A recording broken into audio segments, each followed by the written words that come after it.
I'm Lewis, the least important son of Duke Calvin. 3 months ago, I got hit by a truck and woke up in a completely different world, a world with knights, empires, and ice giants. Sounds cool, right? Not really. My father sent me north to develop a frozen, empty piece of land near the border. It's dangerous, cold, and nobody thinks I'll survive. He gave me some gold, a little food, a handful of knights, and basically said goodbye forever. I was sitting in a rattling carriage, freezing, feeling sorry for myself, when something amazing happened. A voice appeared in my head and told me I now had a daily intelligence system. Every day, it sends me useful information, things like where to find resources, warnings about danger, and even secrets about people around me. The first messages came in right away. Most were just interesting gossip. A prince got killed in the capital, and my father had yet another child. But 2 messages really mattered. First, a school of rare fish called northern crystal cod would show up nearby at dawn. These fish are super valuable. Their bones can make knights stronger, and they sell for a lot of money. That was my first real chance to get ahead. Second, and this one scared me, one of my own knights, a guy named Roy, had put poison in my dinner soup. A man my own family assigned to protect me was trying to kill me before we even arrived. Without the system, I would have eaten that soup and died tonight. But now I knew. I stepped out of the carriage, looked at the bubbling pot, looked at the knights waiting for me to eat first, and smiled. I finally had an edge in this cruel, frozen world. I took the bowl of soup and raised it to my lips, but then I stopped. I handed it to Roy and told him to drink it instead. His face went white. He tried to make excuses, saying the Lord should eat first, but I gave him a direct order. When he still refused, Captain Lambert and the other knights figured out something was wrong.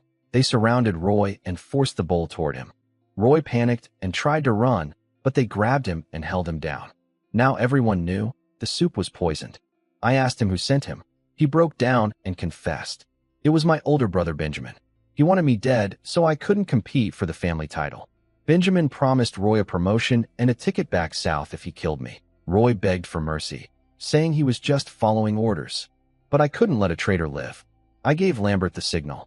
One swing of his sword, and it was over. The camp went quiet after that. I could see it in everyone's eyes. They were scared, not just of what happened to Roy, but because they understood him. They didn't want to be here either.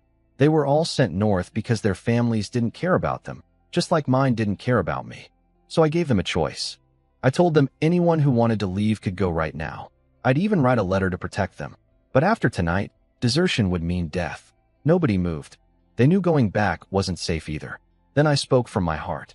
I told them the truth. We were all thrown away by people who thought we were worthless. But that didn't make it true. They earned their positions through real effort and real fights. The people who sent us here were the real cowards, sitting comfortably in their castles. I asked them to imagine what could happen if we actually made it. If we built something real in this frozen land. I promised them that if we survived, I would share everything with them. Some of them could become barons, viscounts, maybe even earls. For a moment, nobody said anything.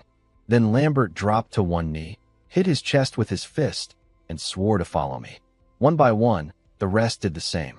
Standing there in the cold, watching my knights kneel before me, I felt something change. We weren't just a group of rejects anymore. We were a team, and we were going to fight for our future together. The next morning, I could already see a difference in my knights. After last night's speech and a good meal of clean chicken soup, they moved faster and talked with more purpose. Some checked their gear without being told. Others started discussing plans for the north. It was a good sign, but I knew words alone wouldn't hold them for long. I needed to give them something real. Thanks to my intelligence system, I knew exactly where to find it. I led everyone to a frozen river about 3 kilometers west. The knights looked at the thick ice and clearly thought I was crazy. Catching fish under solid ice? A few of them quietly laughed behind my back. But Lambert trusted me. He swung his hammer and started breaking through. The others followed, and soon a crack opened up in the ice. Dark, freezing water rushed up through the gap. We lowered a net, and within seconds, the rope went tight. A bright silver fish burst out of the water and flopped onto the ice. Then another, and another. We pulled out 12 northern crystal cod in total. Their scales sparkled in the morning sun like jewels. One of the knights who knew about these fish shouted that they were incredibly rare. Their bones could purify a knight's blood and make them stronger. That got everyone's attention fast. Then I told them half the fish were theirs. I thought a few of them might actually cry. These were men who had been thrown away by their families. And here I was sharing something that even rich nobles rarely got to taste. We made fish soup over the campfire. It turned a strange, silvery white color as it cooked, almost glowing. When it was ready, I drank first to show them it was fine, and then they all drank too. The effect was immediate. Warmth spread through my whole body. I could feel my blood getting cleaner, my body getting lighter. The knights sat down, closed their eyes, and focused on absorbing the energy. Then something incredible happened. One young trainee started glowing with a faint silver light. He had advanced, jumped from apprentice to full knight, just like that. Then a second trainee did the same thing. The camp exploded with excitement. 2 promotions from a single bowl of soup. In the South, that kind of progress would take years of training and a fortune in resources. Every knight who drank the soup felt stronger, even the ones who didn't advance. They looked at me like I was some kind of chosen one. They didn't know about my system. They just thought I had been blessed by the gods. But what really won them over wasn't the fish. It was that I shared it with them. Nobody had ever treated them that way before. They started chanting my name across the frozen land, and this time, I knew their loyalty was real. After the fish soup, I sat down and practiced the tidal breathing technique, a secret method passed down in my family. I focused on my breathing, and I could feel the energy from the crystal cod flowing through my body, cleaning my blood and warming my bones. When I finished, I had advanced to mid-level official knight. That sounds impressive, but in my family, it's nothing. My older brother is already a peak knight and famous across the empire. The knight ranks go from apprentice, to official, to elite, to transcendent, to peak, and finally legendary. I was still near the bottom, but I wasn't worried. With my daily intelligence system, I knew more opportunities would come. When I opened my eyes, the knights cheered for me again. That felt good. Their loyalty was solid now, at least for the moment. I asked Lambert how far we were from Frosthalberd City, the capital of the northern province. About 200 kilometers. Normally that would take 5 or 6 days, but I ordered everyone to push harder and get there in 3. With their morale so high, I knew they could do it. The reason I was in such a rush? My system had given me 3 new pieces of intelligence. First, in 3 days, a young man named Wer would show up at the city's black market as a slave. He had the potential to become a top-tier knight. That kind of talent was incredibly rare. Top-tier knights were the backbone of kingdoms. I couldn't let someone like that slip away. Second, an alchemy apprentice named Silco would also end up at the same black market. He had stolen a secret formula from the Golden Essence Guild and was hiding among the slaves to escape. Alchemists were like chemists in this world. They could turn cheap materials into valuable ones. Even my powerful family only had 3 of them. An apprentice would be a huge gain for me. My plan was simple: buy both of them at the slave market before anyone realized their true value. The third piece of news was that Duke Edmund, the governor of the north, was furious about all the useless noble sons being dumped in his territory. I couldn't blame him. The empire wanted strong young lords to secure the border, but every family just sent their worst. I was one of them, at least on paper. Edmund had sacrificed everything to stop a rebellion 2 years ago: his fortresses, his army, even his only son. And now, instead of real help, he was getting gamblers, lazy kids, and spoiled brats. His reports described the other noble sons arriving in the north, and none of them sounded impressive. My own file probably said the same kind of things. But that was fine with me. Let everyone underestimate me. While they saw a worthless 8th son, I had a system feeding me secrets every day and a group of loyal knights who believed in me. The lower their expectations, the bigger my advantage. We pushed hard and made it to Frostland City in 3 days. As we approached the gates, the guards noticed our group. Over 40 knights marching together with my family's Crimson Moon flag flying from the carriage. I stepped out, introduced myself as Louis Calvin, and told them I was here to see Duke Edmund. The Calvin name still carried weight, even this far north. A middle-aged official came out quickly to lead us inside. The city itself was rough. The streets were wide but full of holes, covered in snow and mud. Most buildings were old stone and wood, some half-ruined. The people walking around looked either exhausted or empty, soldiers worn out from years of fighting, and common folk just trying to survive. It wasn't pretty, but considering all the wars and rebellions this place had been through, I was honestly surprised it was still standing at all. We were taken to the governor's office. No fancy decorations, just a desk, some old bookshelves, and a military flag on the wall. Behind the desk sat Duke Edmund. He had a deep scar running down his face, and his presence filled the room like a wall of stone. This man had fought real wars and lost his own son defending the North. He looked me over and wasn't impressed. He called me a mid-level knight with a mocking tone and compared me to my famous older brother. I didn't react. In this world, strength is everything, and I wasn't strong yet. No point getting upset about the truth. I skipped the small talk and handed him my royal documents. I was here to pick my territory. He spread a map across the desk. The northern province was enormous, roughly half the size of Russia from my old world. A few areas were marked in red as off-limits, but everything else was open. And because I had arrived earlier than most of the other noble sons, who were dragging their feet, dreading the north, I had first pick. This was the moment I had been preparing for. Over the past few days, my intelligence system had been feeding me information, and I had been piecing it all together, comparing locations, looking for the best possible spot. I already knew exactly what I wanted. I pointed to a spot where the Green Rock Ravine met the Grey Moss Tundra, about 75 kilometers from Frosthowl Fjord. Edmund looked surprised. The area was one of the best in the entire north. Slightly warmer temperatures, land where crops could actually grow, a stream for fresh water and fishing, and veins of cold iron or underground. In a frozen wasteland, this was practically a gold mine. He studied me again, clearly rethinking his first impression. He even praised my choice, saying the North might have hope if every frontier lord had my eye for opportunity. He stamped my registration with the official Frostland seal, and just like that, the land was mine. I kept my face calm, but inside I was thrilled. What Edmund didn't know was that my system had shown me things about this territory that even he hadn't discovered yet. If he knew the land's true value, he never would have let me have it.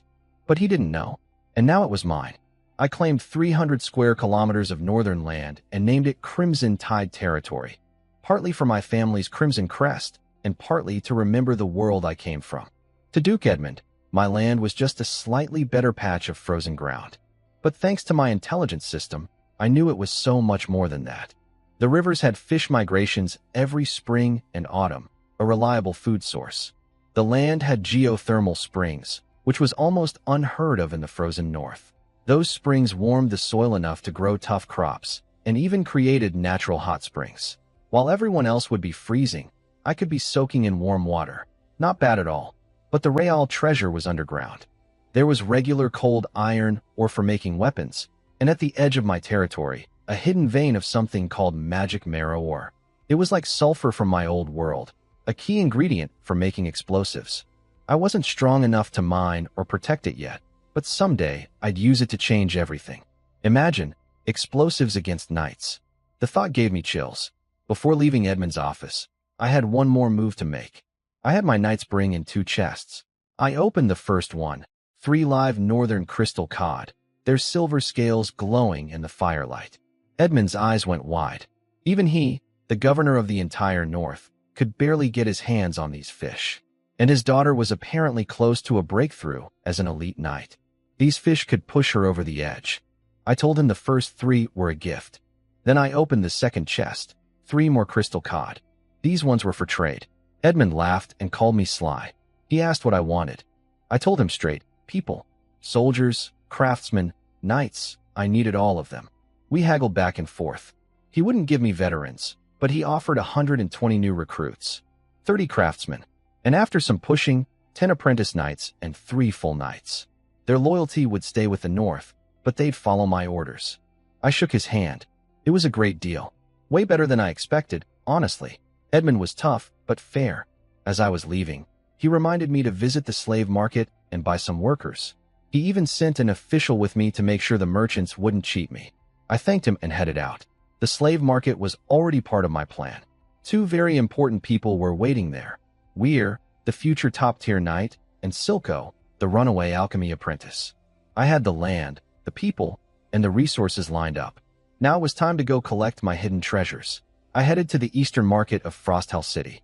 The place was rough, wooden stalls covered with cloth, the smell of animal hides and roasted meat in the cold air.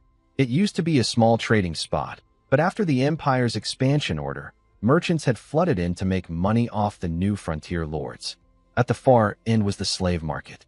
It was technically illegal, but up here in the north, nobody cared. Rows of people stood behind wooden fences, thin, pale, dressed in rags. Most kept their heads down like they'd given up on life. A few still had some fight in their eyes, but one crack of the trader's whip and that disappeared fast. A trader spotted me and rushed over with a big fake smile, showing off his products like they were livestock. He pointed out strong young men, promised they could work like oxen, and even hinted at other services. I shut that down immediately. But I wasn't here to browse. I was here for two specific people. My eyes found the first one, a small, thin boy curled up in a woman's arms, shaking like a scared animal. Nobody looking at him would think twice. But my system told me this was weird, the boy with the potential to become a top-tier knight. Someday, this trembling kid could be a warrior who changes the outcome of wars. Then I spotted the second one, a skinny man hiding in the back of the crowd, head down, messy gray hair covering his face, trying to be invisible. That was Silco, the alchemy apprentice on the run from the Golden Essence Guild. To everyone else, he looked like just another broken slave.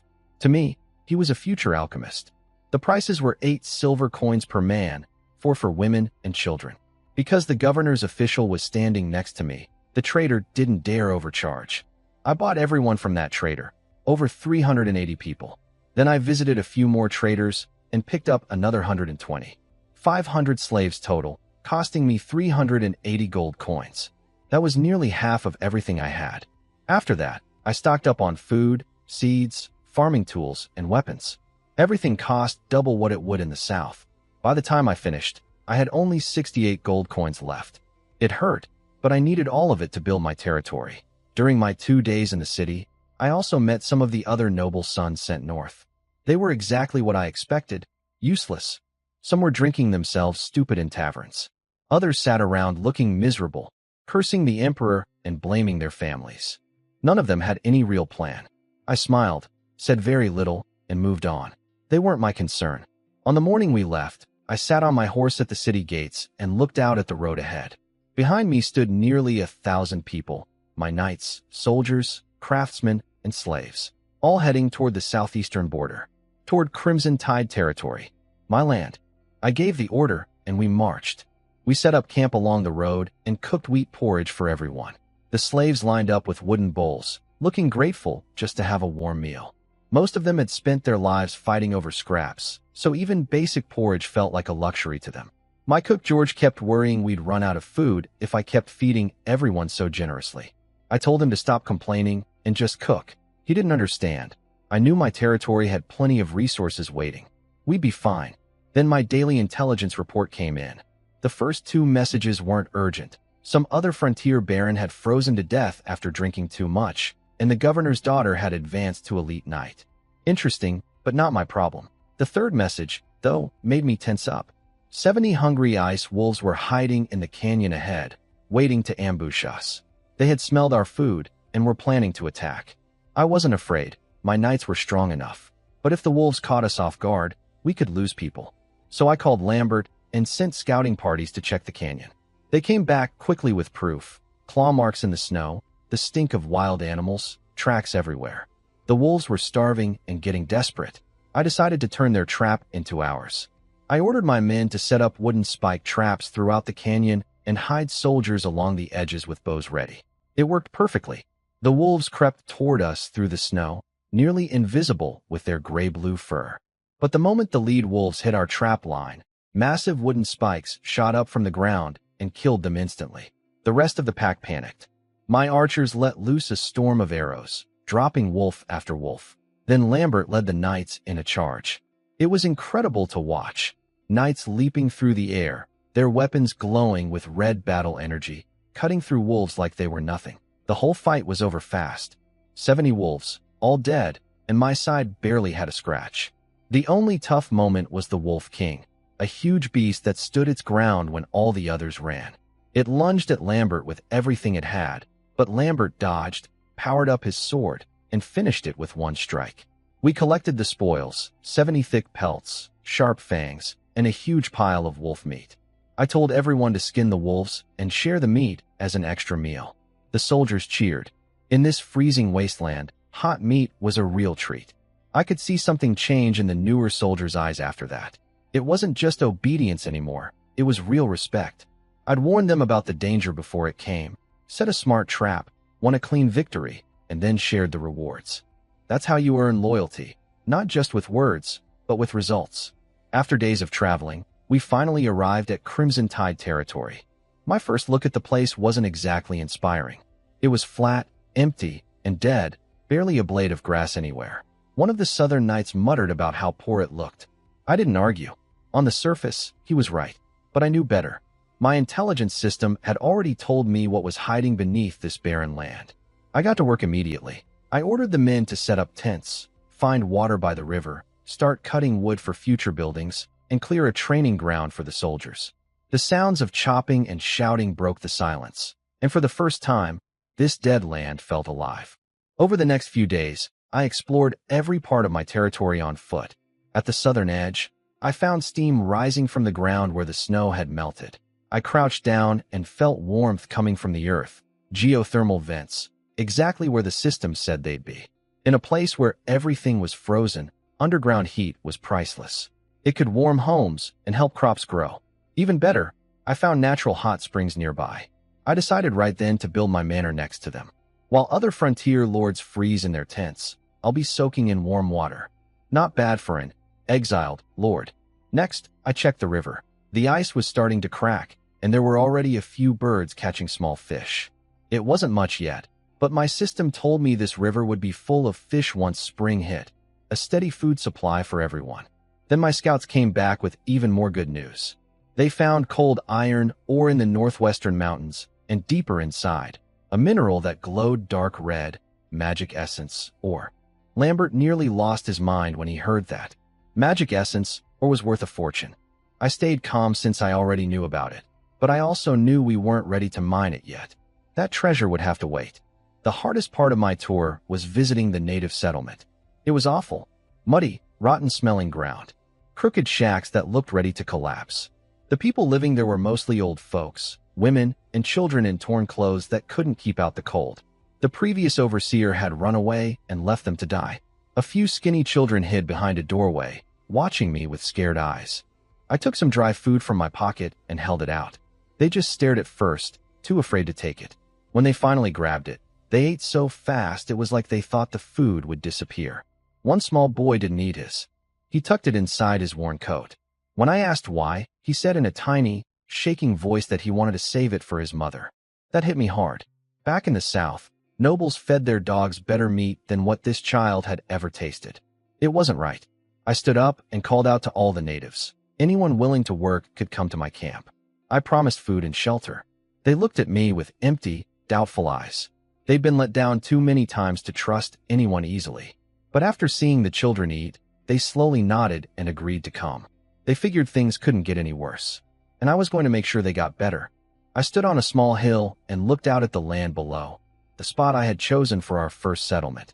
It was near a geothermal vent, so the ground was warmer than anywhere else, and the hill blocked the worst of the icy wind. Perfect for building. Mike, my chief craftsman, asked if we should start with a castle. I said no. Houses for the people came first. When he asked where I would live, I told him I'd stay with everyone else. He looked surprised, but I meant it. We were all in this together. I designed the homes myself, combining what northerners here already built with Viking-style longhouses I remembered from my old world. Each house was dug about a third below ground to trap heat. The walls used wooden frames woven with willow branches and packed with grass and mud, strong, warm, and fast to build. Mike was impressed. He thought I was some kind of natural architect. Really, I just had 2 worlds of knowledge in my head. Construction started right away. Teams of 20 worked together, 2 soldiers leading 18 slaves and refugees. The frozen ground was brutal. Every hit of the shovel sent a jolt through your arms. I made a point of grabbing a shovel myself at different work sites. I'd dig for about 10 minutes, chat with the workers, then move on to the next group. I wasn't trying to do their job. I wanted them to see that I wasn't above them. When even the Lord is sweating in the dirt, nobody has an excuse to complain. I kept things simple as I walked around. That frame looked solid. Pack the mud thicker or you'll feel the cold tonight. Almost done? I'll send hot soup over. Small things, but they mattered. Morale went up everywhere I went. In just a few days, the first group of houses was finished.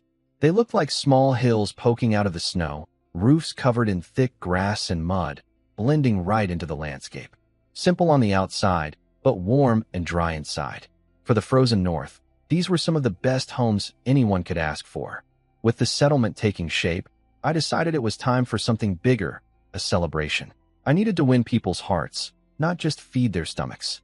That night, we lit a huge bonfire on the open ground.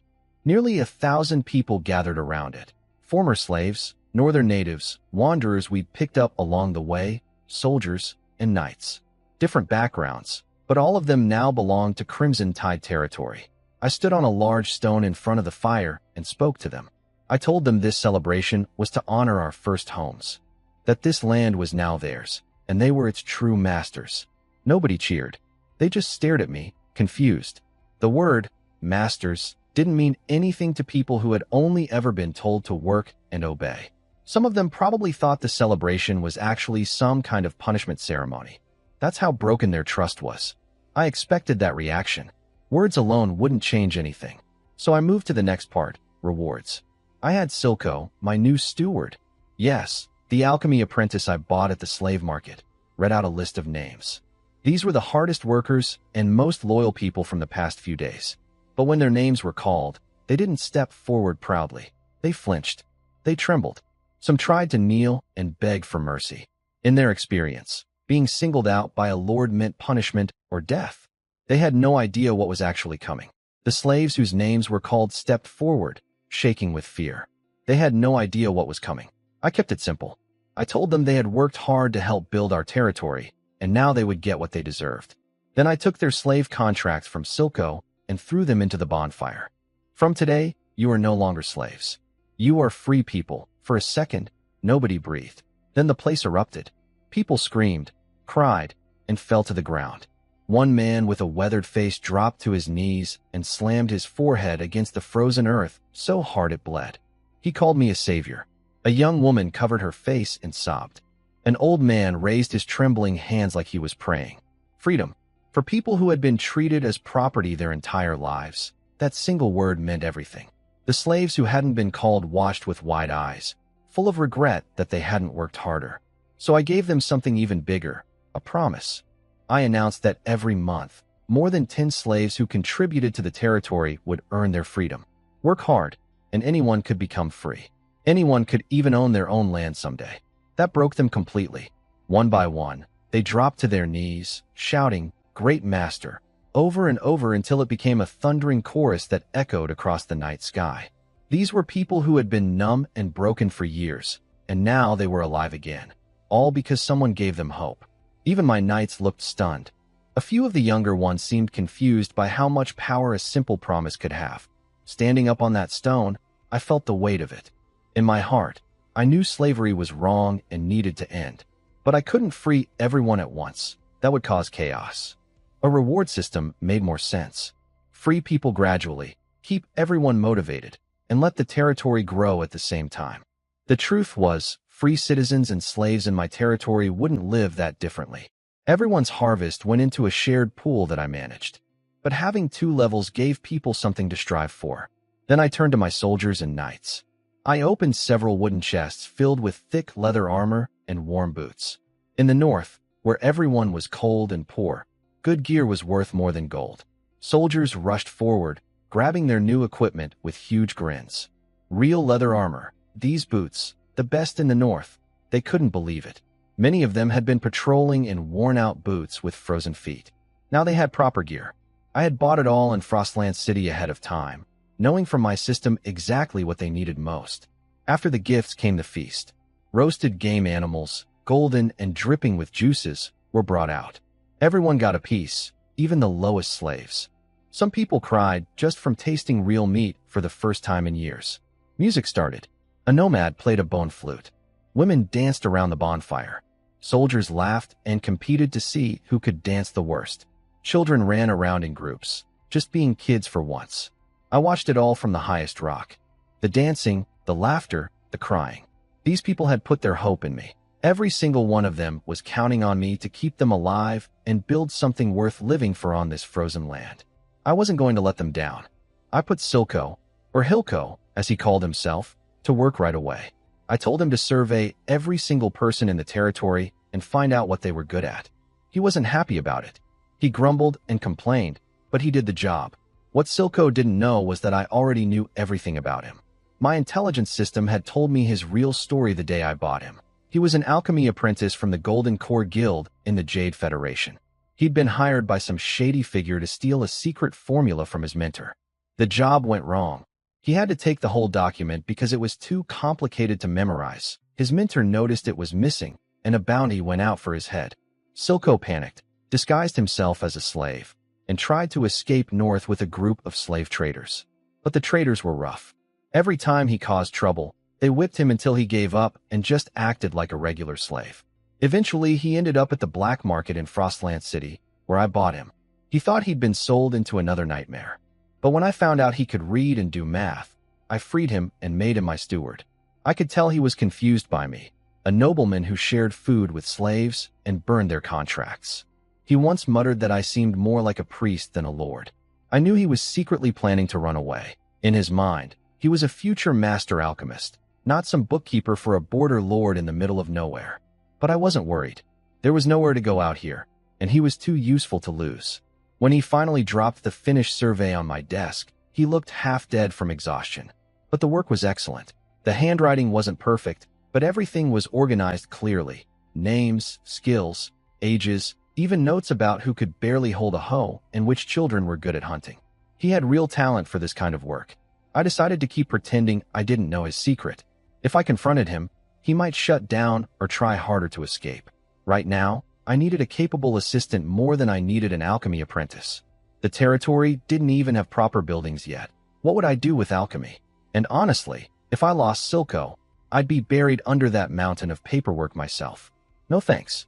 So I kept quiet and opened the survey book. The results made me smile. My territory had about 1,000 people.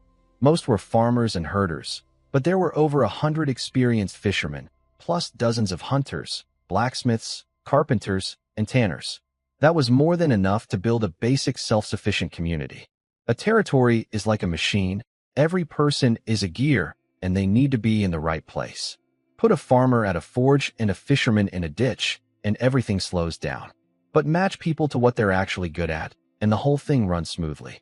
Now I had the information I needed. The next step was organizing everyone and putting a real development plan into action.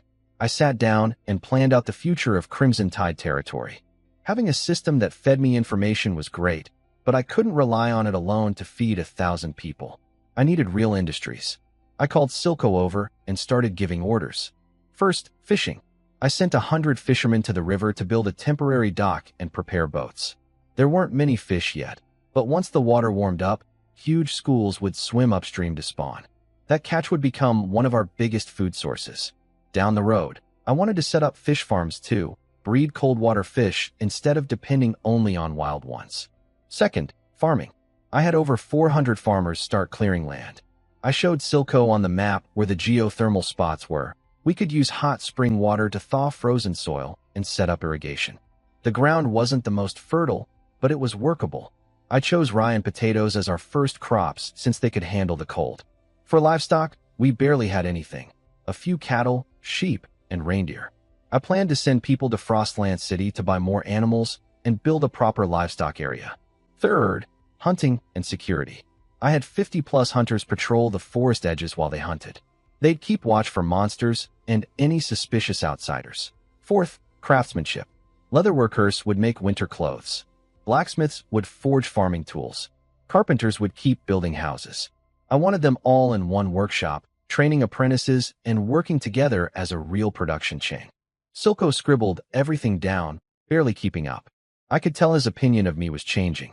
He'd started out thinking I was just a soft-hearted nobleman, but now he was seeing someone who actually knew how to run things. The territory came alive after that. Hunters headed out, fishermen fixed their boats, hammers rang through the camp. The land was waking up. When spring came, most of the north was still frozen. But not our fields. A week earlier, I had ordered people to channel hot spring water into the farmland to melt the ice in the soil. It worked beautifully. The ground turned soft and warm, something northern farmers had never seen in early spring. People couldn't believe it. They knelt down and touched the soil, amazed. Planting crops this early in the north was unheard of. I knew the hot spring water was only a short-term fix. It was salty, and using it too much would eventually ruin the soil. Someday we'd need greenhouses. But for now, it gave us a head start nobody else had. My farm manager was a quiet man named Mick. He'd been just another slave, easy to overlook. But my intelligence system had flagged him as someone with exceptional farming talent, an instinctive understanding of soil, crops, and weather. When I freed him and gave him the job, he couldn't even speak. He just went straight to work. On planting day, Mick tested the soil and confirmed everything was ready. Hundreds of farmers pushed their plows into the ground and were shocked at how soft it was. Some even felt warmth rising from the earth. We spread a special fertilizer I had ordered made earlier, a mix of animal and human manure, straw, fish guts, and crushed gravel powder. It smelled terrible. Eyes watered, noses burned. But nobody complained. They all knew this stuff would make the difference between a good harvest and starvation. Mick told me we could start planting in 4 days. Everything was on track. I left the fields, not because of the smell, but because my daily intelligence system had just updated with 3 new pieces of information that needed my attention right away. My daily intelligence gave me 3 solid pieces of information this time. First, the chieftain of the Cold Moon tribe, a powerful barbarian group that had been raiding the Empire's northern lands for years, had been poisoned and died. His tribe was falling into civil war. That could shake up the whole region, but I was too small to do anything about it right now. All I could do was build my strength and be ready when the storm came. Second, there was a pack of ice wolves at Blue Cliff Rift, and most of them were pups. This was huge. Adult Arctic wolves were nearly impossible to tame, but pups raised from a young age could become loyal war animals. I was pretty sure these were the orphaned cubs of the wolf pack we'd killed on our way here. If I could capture them, Crimson Tide territory would have its own wolf riders someday. Third, a merchant named Jack would be selling cranberry seeds at Frostland City in 4 days. Hidden among them would be a dozen Frostblood Crimson berries, an incredibly rare mutant berry filled with magic energy that could strengthen a knight's bloodline. If I could grow these on a large scale, they'd become the most valuable crop in my entire territory. The problem was, Frostland City was too far for me to reach in time. So I sent Lambert and 2 elite knights ahead on fast horses with orders to get there early and buy every seed Jack had before anyone else could. While I was at it, I wrote a letter home to my father asking for money.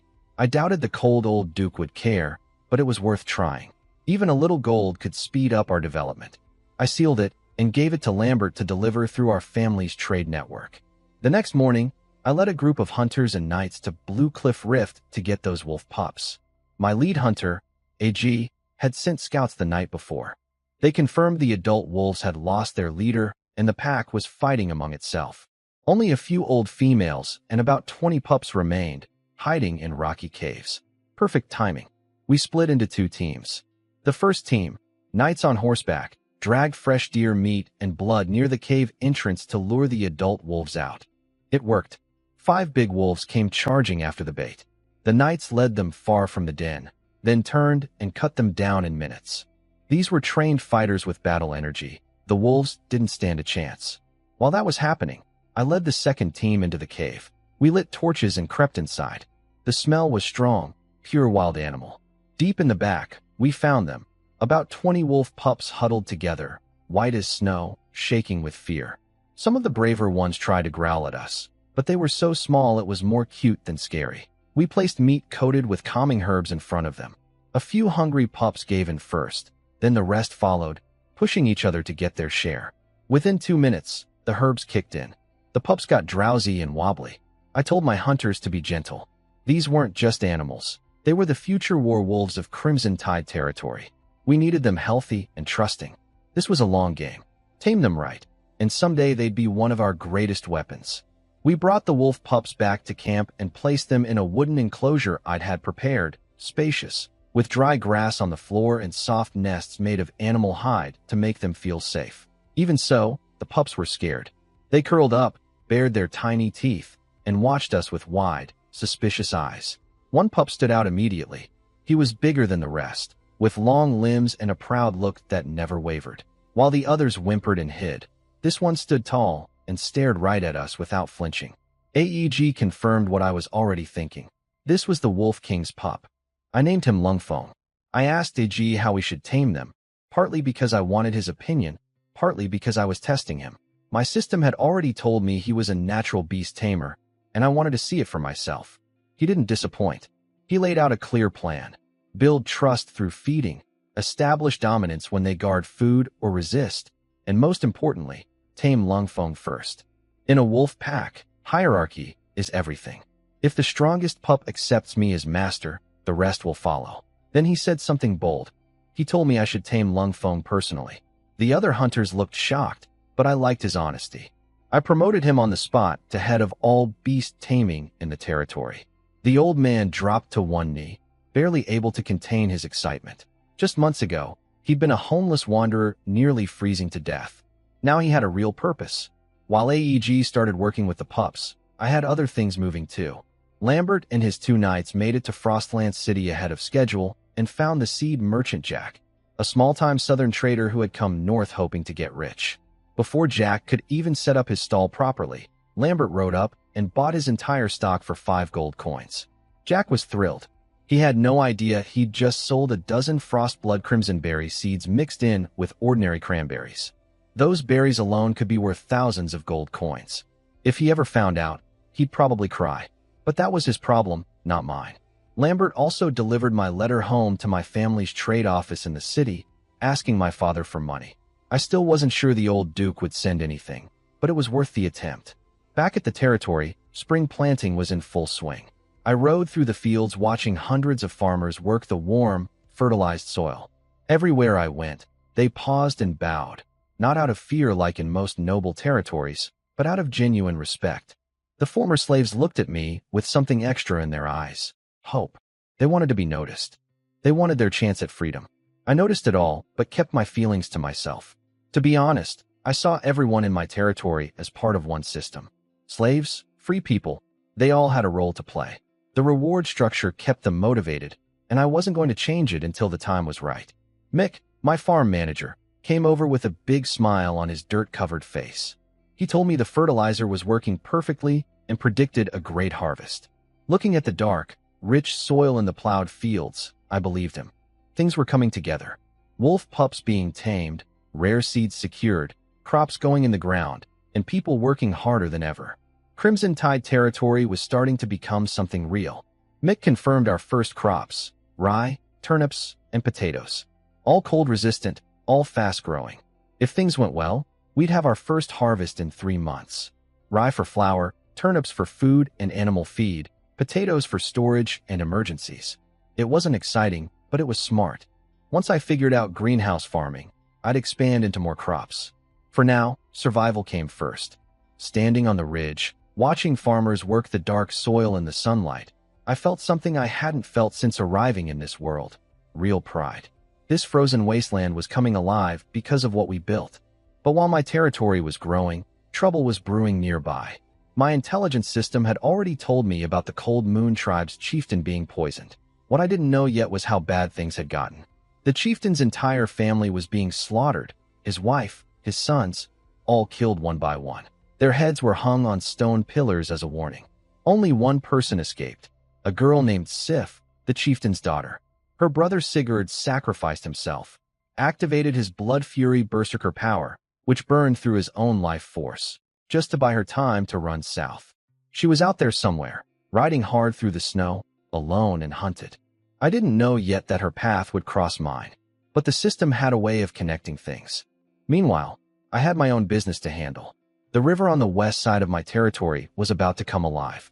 Every spring and autumn, fish swam upstream to spawn. The locals had always known about it, but their methods were primitive, poking at fish with wooden spears or trapping a few in bamboo baskets. They caught barely enough to eat. I changed that. Over the past 2 weeks, I'd put 100 fishermen to work building a proper fishing operation. They hammered wooden stakes into the riverbank to make a dock. Carpenters led teams to build boats. By the end of 2 weeks, we had 10 fishing boats ready to go. Then yesterday, my intelligence system delivered the message I'd been waiting for. A large school of fish would gather in the river tomorrow. I ordered every fisherman to the docks. The next morning, I stood on the dock and looked out at 100 men lined up with nets and spears. I gave them a short speech, reminded them how empty this place was a month ago, how they'd built everything with their own hands, and how today was the day we'd prove that the days of hunger were over. They raised their nets and shouted, "Full loads, together." My fisheries officer, Luke, stood next to me looking nervous. He believed in me. My predictions had always been right, but fishing is unpredictable.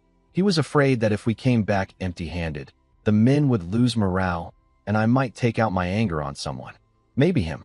I could see the worry on his face, but I stayed calm. I knew what the system had told me. The fish were coming. I told Luke to begin. He took a deep breath and gave the order. The fishermen split into 3 groups, just as I'd planned. The main team took the 10 boats out to the middle of the river, spreading large nets across the water to form a huge barrier. Everything was in position.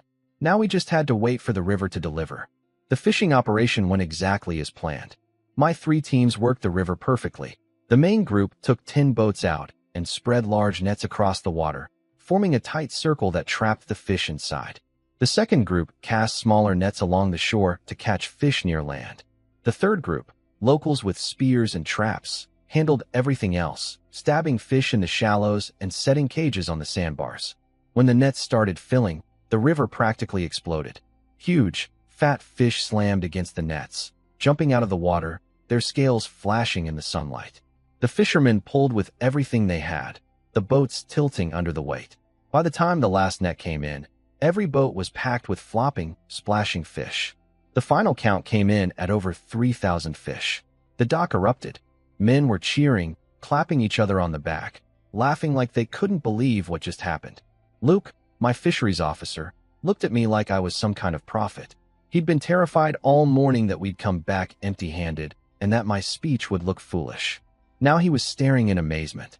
I smiled, but I was already thinking ahead. A big catch means nothing if you waste it. First, I set rules for sustainability. All nets had to have larger holes so young fish could escape and grow. I limited fishing to certain hours each day and declared 1 day per week as a rest day. No fishing at all. I'd seen what overfishing could do in my old world. I wasn't going to drain this river dry for 1 good season. I also started planning fish farms. I wanted to select the best fish as breeding stock and raise them in controlled waters. Wild fishing was great, but depending entirely on nature was risky. A proper fish farm would give us a reliable supply no matter what. Looking at the mountain of fish piled up on the dock, I thought about what to do with all of it. We'd been in Crimson Tide territory for almost a month now. That felt worth celebrating, not just the catch, but everything we'd accomplished. When I arrived, this was a dead, empty land with broken people. Now we had houses, farms, boats, and a real community. The fishermen, craftsmen, and soldiers all deserved recognition. I decided to hold a feast. We'd use some of the fish for the celebration, but the rest had to be preserved. 3,000 fish could feed 1,000 people for days, but winter would come again, and we'd need stored food when the river froze over. Then an idea hit me, a method for preserving fish long-term. Something from my old world that nobody here had tried yet. I wanted to test it right away. In the evening, the sunset bathes red tide territory in warm light. Near the hot springs, a smoking shed has several fish hanging on wooden racks. The fish have golden, slightly wrinkled skin and emit a strong, smoky smell. Lewis stands nearby, examining the fish after hours of smoking. He gently presses the surface with his fingers, satisfied with the dry, firm feel. Sally stands beside him, nervously speaking, her hands twisting together. She looks worried she didn't do a good job.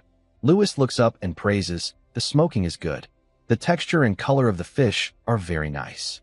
Sally breathes a sigh of relief and shows a small, nervous smile. "It's all thanks to your method. Without your guidance, we couldn't have done it. You're skilled with your hands," Lewis says casually, tearing off a piece of fish and putting it in his mouth. Although the fish meat is dry and tough, the rich smoky aroma slowly spreads in the mouth when chewing, and the taste is quite good. Hiriko, standing nearby with crossed arms, yawned tiredly, with dark circles almost falling off his face. It's not that Lewis forced him, but who else in the territory can read and write besides them? So he could only reluctantly work a long schedule.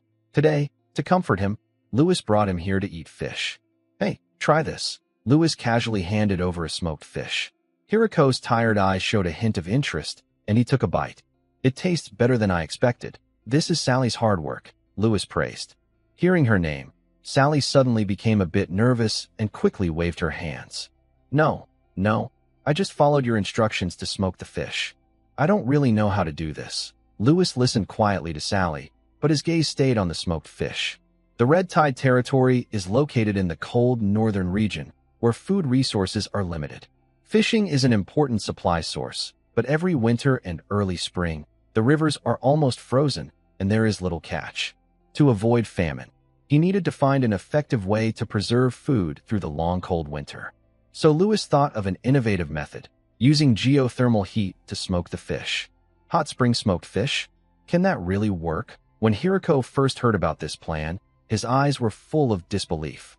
Compared to just drying, this method can remove more water and extend storage time, Lewis explained. Anyway, this method was worth trying.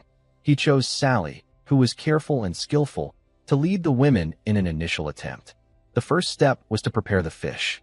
First, cut open the belly and remove the internal organs, but keep the fish skin. The skin not only prevents the fish from falling apart during smoking, but also locks in the aroma, making the smoked fish taste better. Next, salt the fish heavily for several hours to a day, depending on the weather and humidity. This helps remove the fishy smell, enhance freshness, and remove some water content, preparing for the next step. The second step was to build the smoking rack. In the hot spring area, they wove a row of racks using branches, bamboo, and vines. They also added simple windproof and insulation facilities on both sides of the racks, allowing the hot spring steam to penetrate the fish as much as possible while preventing heat loss. Step 3. The smoking process. Geothermal energy is unstable, so the smoking takes 2 to 3 days and is done in several rounds. If the heat is too high, the fish will become hard. If it's too low, it will be hard to preserve.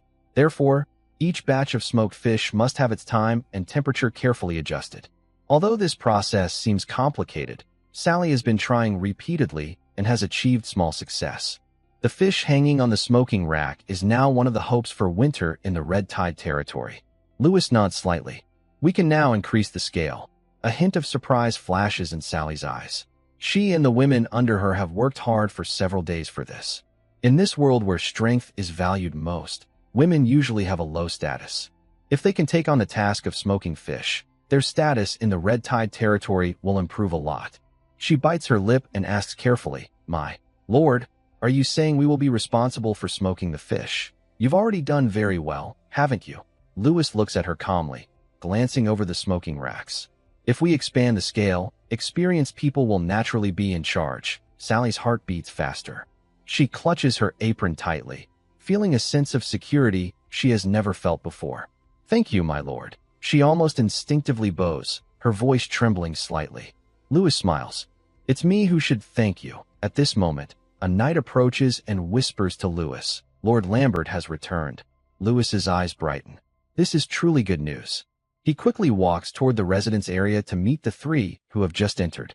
Lambert kneels on one knee and quietly says, "Mission accomplished." Lewis nods slightly, a look of satisfaction in his eyes. Lambert always gives a feeling of reassurance. "Good work," he says in a deep voice, then glances at the other two elite knights behind him. Although they look a bit tired, no one complains about the journey. "We will hear the detailed report tomorrow," Lewis says with a gentle smile. "Rest well tonight. At tomorrow's award ceremony, you will all receive the rewards you deserve." The three bow respectfully and reply, "Yes, leave the seeds here, and you can go rest now." Three knights quickly handed over the package to the servant and left, tired from their journey. Using battle energy to travel long distances, even elite knights can feel exhausted physically and mentally. Lewis watched them leave until their figures disappeared, then turned to walk toward his office, with the servant carrying a large bag of seeds behind him. The seeds were neatly arranged on the desk, showing the results of this purchase. Lewis waved his hand to signal the servant to leave. After the door gently closed, he stepped forward to his desk and found the seeds he wanted using the information system. He gently picked up one seed and examined it. The seed was reddish-brown, smooth on the surface, and looked just like ordinary cranberry seeds. If he didn't have the information system, he might have mistaken it for a common seed. But it was definitely not ordinary. This is the frostblood crimson berry, a special fruit from the cold northern lands that has been affected by magic. Eating it can strengthen the body and improve the knight's battle energy. This means that once cultivated successfully, it could become a unique product of the Red Tide territory. It could also become a strategic resource that noble families would compete for. Lewis looked at the seed as if he saw mountains of gold and silver calling to him. A whole month had passed since Lewis arrived in the Red Tide territory. Now he was standing on a makeshift wooden platform, looking down at the gathered people below. 12 armored knights stood on either side, maintaining neat and uniform postures, making the Lord's figure look more imposing in the firelight. With the sound of a horn breaking the night sky, the Red Tide territory's commendation ceremony officially began. More than 30 knights knelt on one knee. They placed their left fists over their chests and held their knight's swords in their right hands, reciting the oath Lewis had prepared in advance. "We believe in the dragon ancestor and follow the Lord of the Red Tide." Loyal to Lewis Calvin, sworn to defend the glory of the Red Tide with blood and sweat, their powerful voices echoed across the square. Then, the entire square erupted in deafening cheers. Soldiers struck their shields, farmers raised their hoes and wooden staffs, and even children shouted excitedly. Lewis raised his hand slightly, signaling everyone to be quiet. The noise gradually subsided, and all eyes focused on the young lord. Lewis finally spoke slowly. "We have been in the Red Tide territory for a month. A month ago, this place was a barren, empty land. We faced many challenges like poverty, hunger, snowstorms, and wild animal attacks." He paused and looked at the people present. "But now, we have overcome the first crisis, thanks to all of you. You built the first shelter to keep warm, so children and the elderly no longer had to sleep outside in the cold.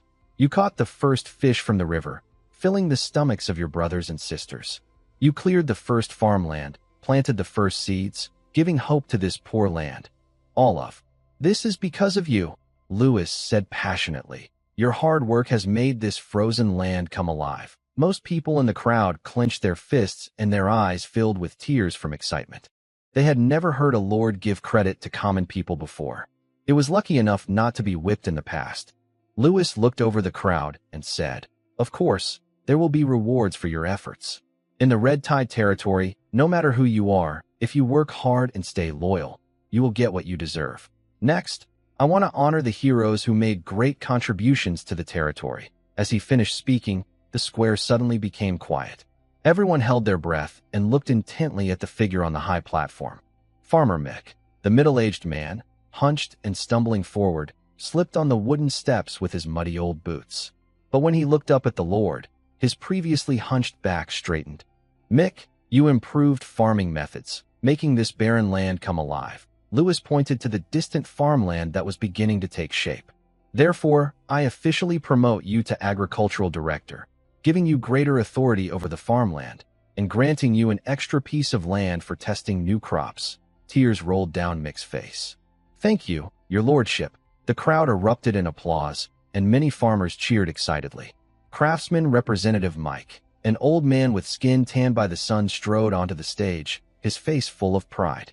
"You have shown extraordinary talent in building design, making the houses in the Red Tide territory stronger and warmer, laying a solid foundation for the development of the land." Lewis pointed to the row of semi-underground communal homes around the square. "Therefore, I have decided to give you the authority to lead the craftsmen's team, along with more funding support." Mike trembled with excitement. "Your subordinate will not let you down." Fisherman Luke. Next, about a dozen people were called onto the stage.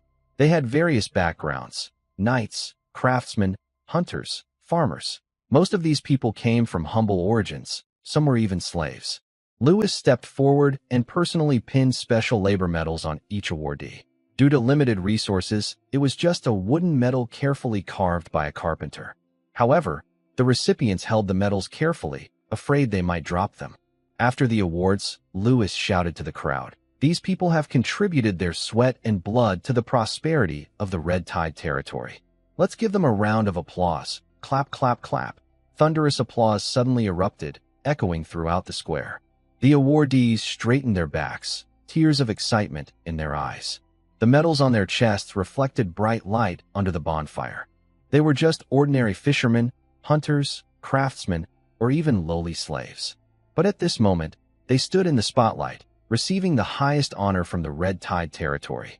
This was a feeling they had never experienced before in their lives. If Lewis asked them to go through fire and water right now, they would do it without hesitation. Of course, we also want to acknowledge others who have worked hard.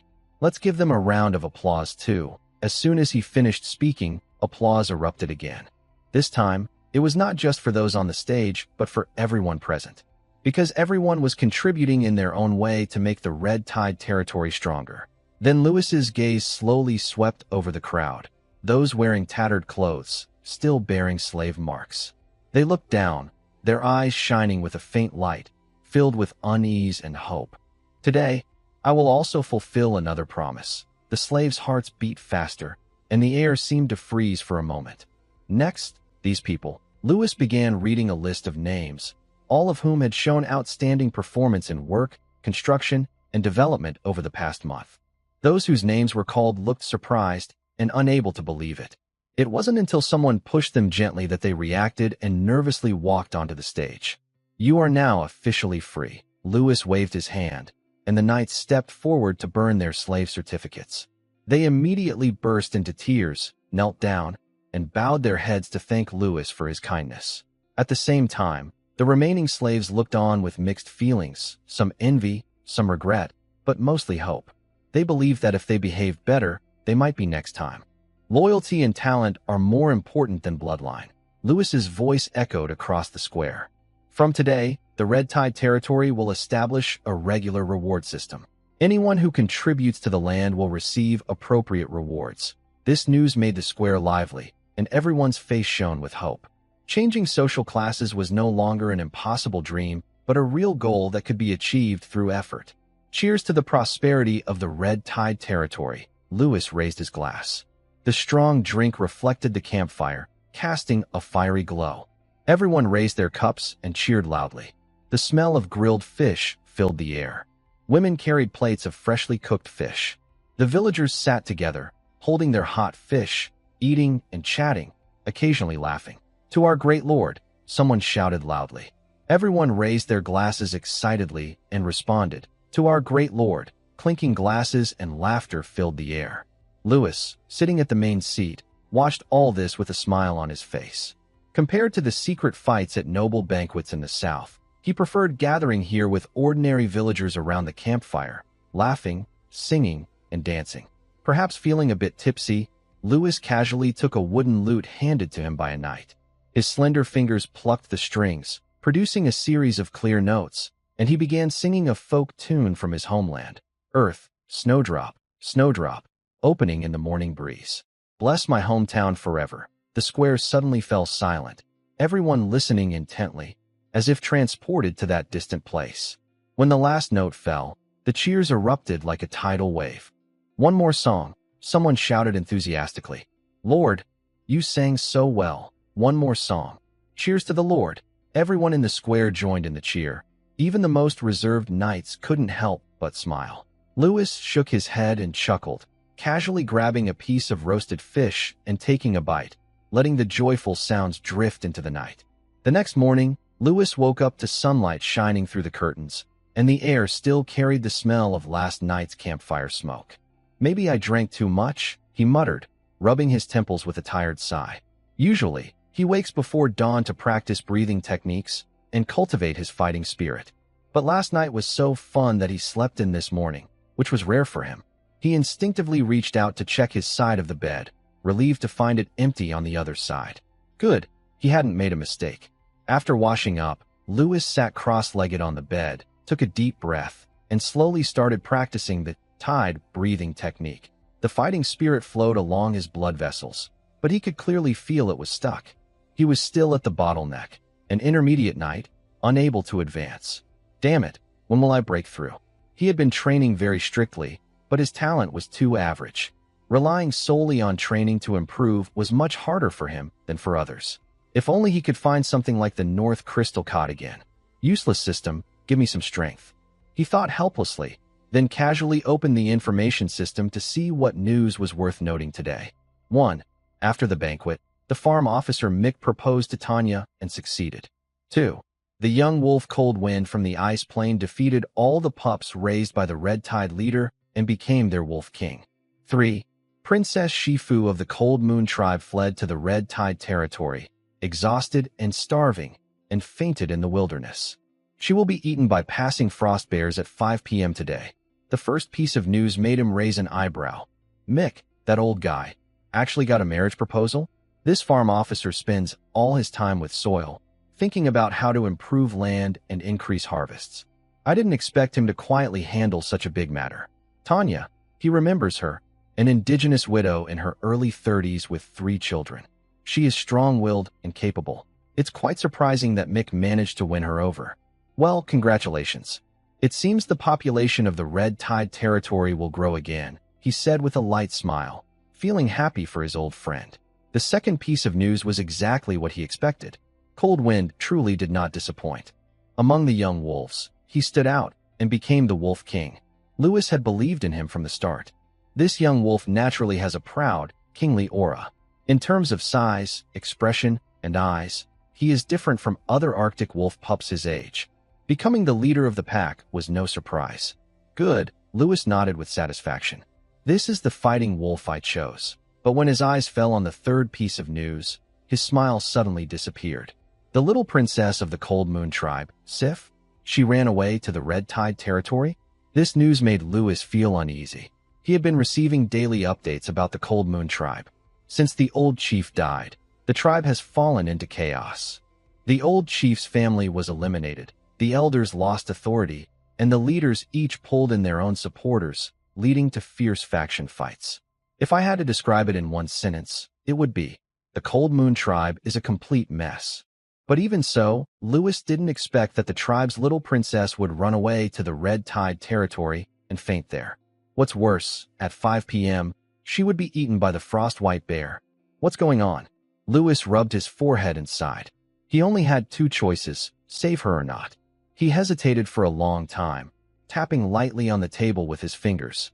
The situation with the Cold Moon tribe was extremely complicated. Sif's appearance might trigger a series of unknown problems. Moreover, she was unconscious in the wilderness, and at 5 o'clock, she would become the frost-white bear's dinner. If she died, it would be over, and it had nothing to do with him. But in the end, Lewis decided to act.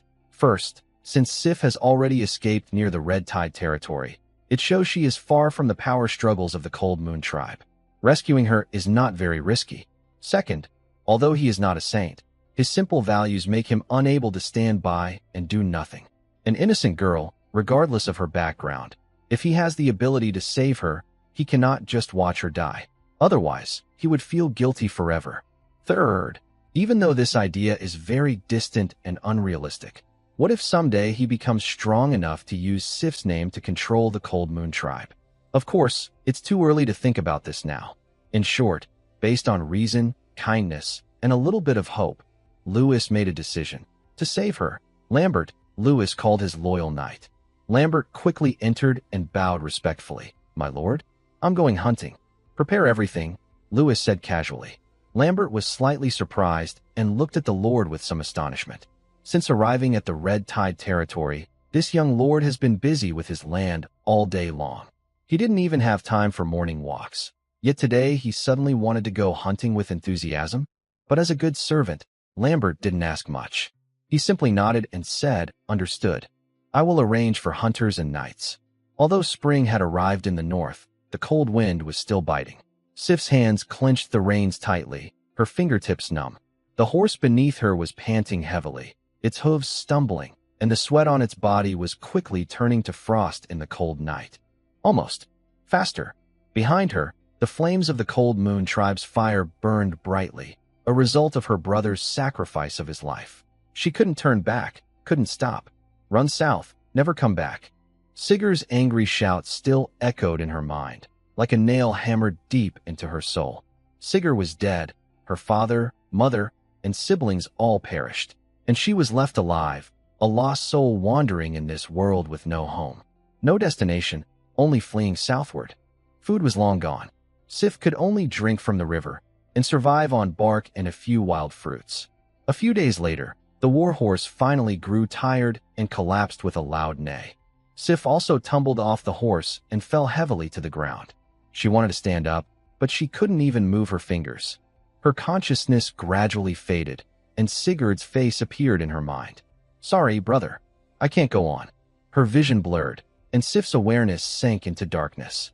A large group of Red Tide soldiers was moving north. The hunters looked focused, and the knights were alert, watching all around, each eager to do well in the hunt. After all, this hunt was personally led by the Lord himself. Lewis, wrapped in a thick wolf fur cloak, rode his horse slowly and steadily. On the barren land, there were a series of scattered animal tracks. An experienced hunter immediately crouched down to examine them and whispered, "My lord, there are signs of rabbits nearby, and more than one." Lewis nodded gently, drew his short bow from his waist, nocked an arrow, and squinted ahead. Sure enough, near a patch of withered grass, a gray-white rabbit was cautiously poking its head out. The arrow shot through the air so fast, it was almost invisible, hitting the rabbit's neck precisely. The rabbit twitched once, then went still. Excellent marksmanship, truly worthy of the Lord. The hunters and knights immediately clapped and praised, flattering him.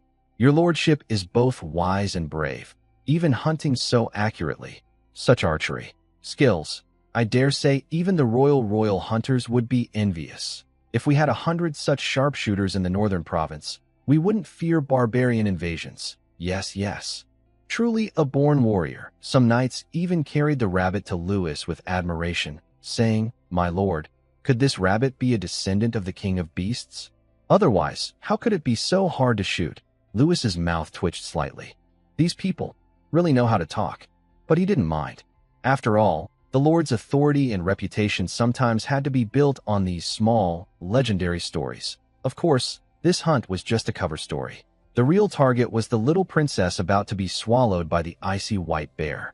Using hunting as an excuse to head north to find someone, Lewis simply didn't want others to know he had a prophetic ability. Of course, Lewis also knew that some clever people around him had already started to notice something unusual.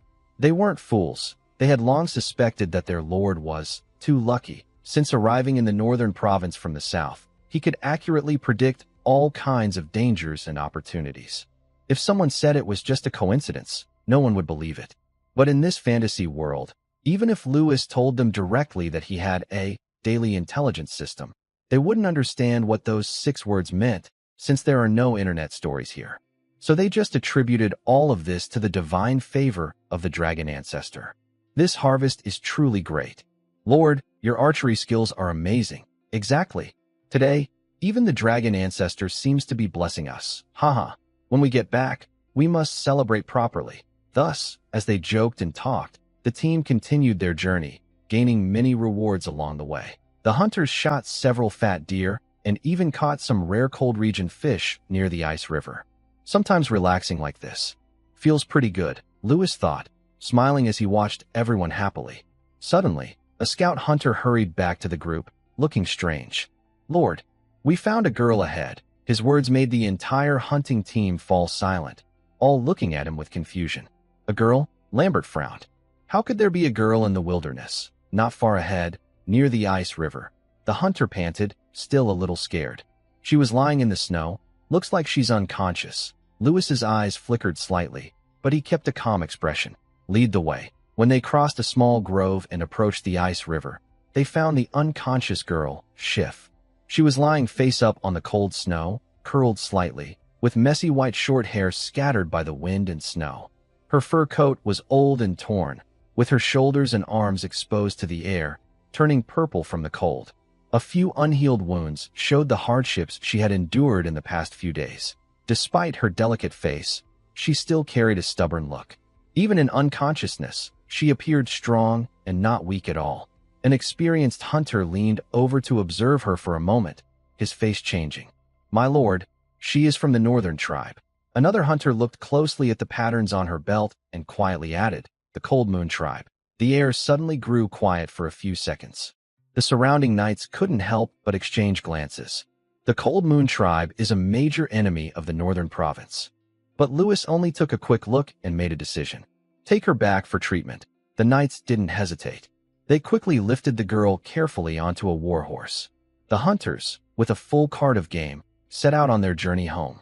Back at the Red Tide territory, the girl was taken to an empty room and handed over to a native healer with some medical knowledge. Lewis was silent for a moment, his gaze fixed on her face. She was now with her eyes tightly closed, her lips cracked from the cold, her brows slightly furrowed, as if fighting against death itself. Lewis took out a bottle of life potion from his family's supplies and handed it to the healer. "Give this to her." The healer paused slightly, but then slowly poured the potion into her mouth. After a while, her pale face seemed to regain a little color, and her breathing became steadier.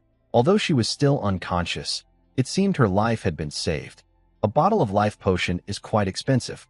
Hopefully, she will wake up, Lewis said as he looked at the girl.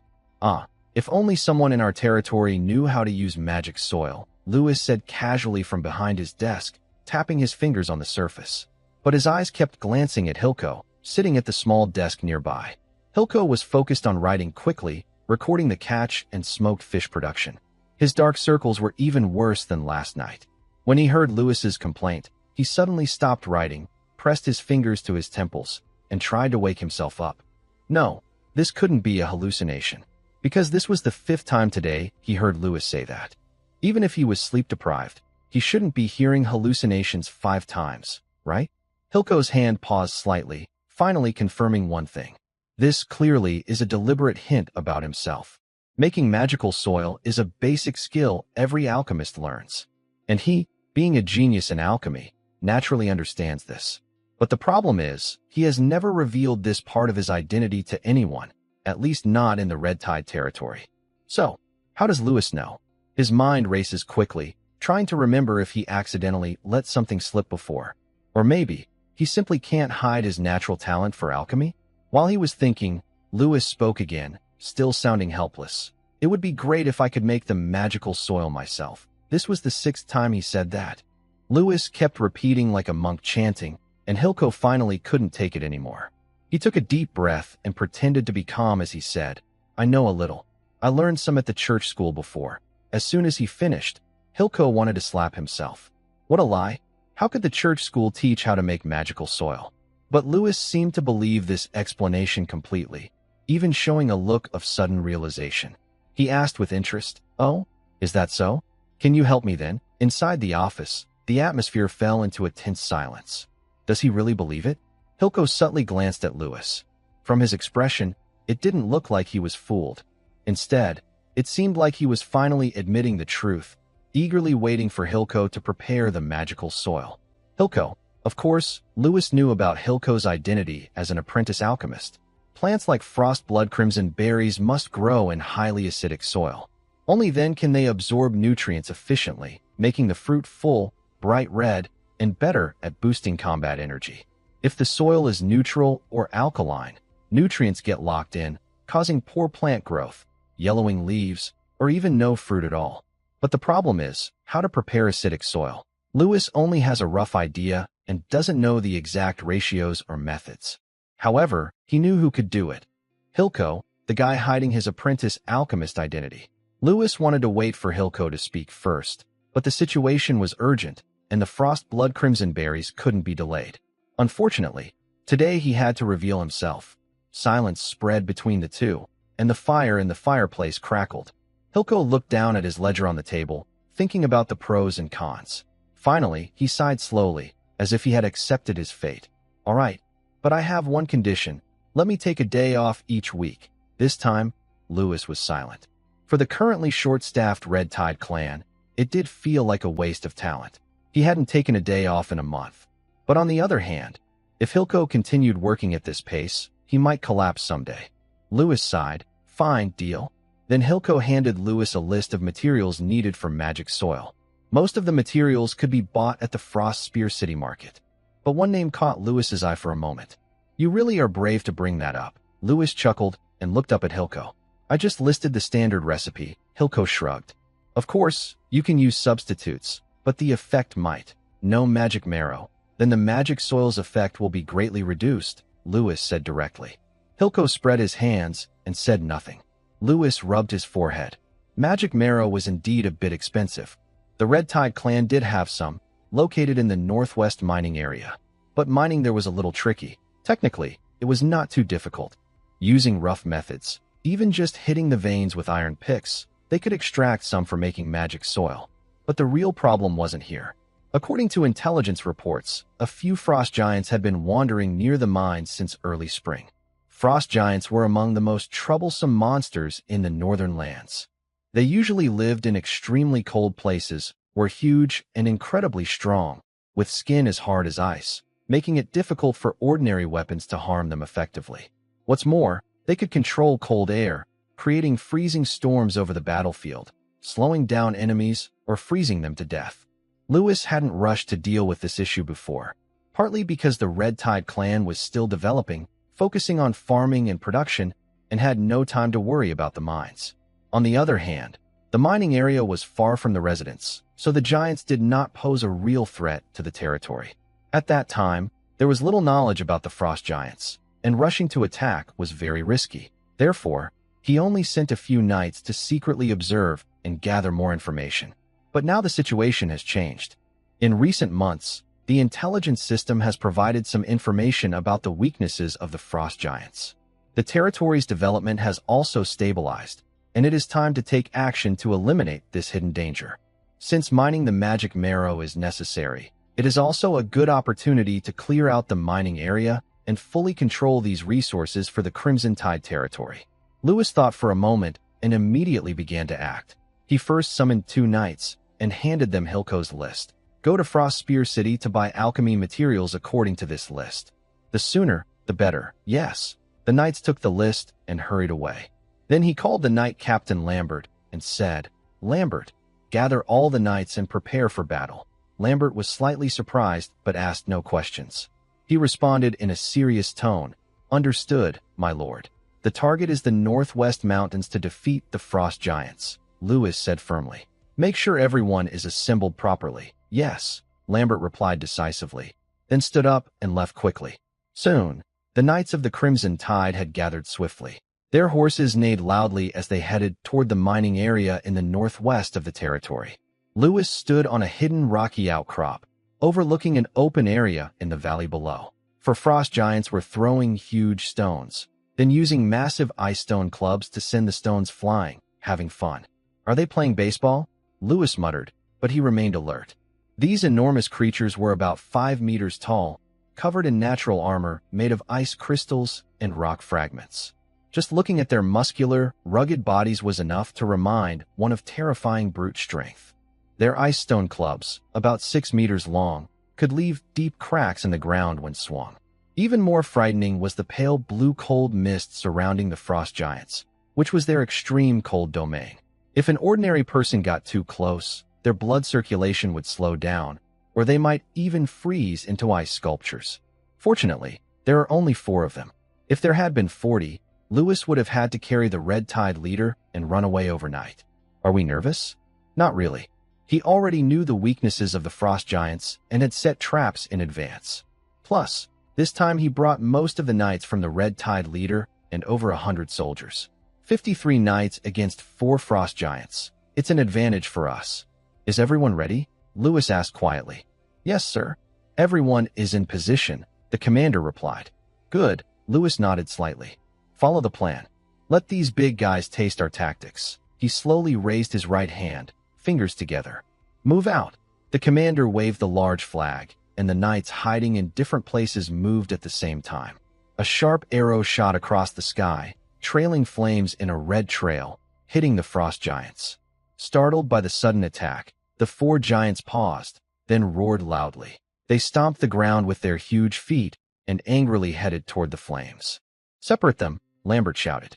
The knights split into 4 groups, attacking the giants from different directions, using long spears to provoke them. Each attack hit the giants' most sensitive spots, knees, faces, between fingers, and underarms. The giants roared, swinging ice rock clubs to crush these tiny enemies. But the knights were prepared. They quickly retreated, using the terrain and speed to delay the giants and guide them into the trap areas. After a few minutes, the four giants were completely separated and entered different trap zones. The waiting trap team suddenly threw out heavy rope nets. The heavy ropes wrapped tightly around the giants' legs. The giants' steps slowed. They struggled to tear free from the bindings. Hidden knights on the sides quickly rushed forward, stabbing their sharp spears or swords into the weak joints behind the giants' knees. The spears pierced their cold flesh. Here, the ice armor was the thinnest. Each strike made the giants roar loudly in pain, staggering back in agony. Retreat, change positions. The warriors quickly dispersed in different directions, avoiding giving the giants a chance to fight back.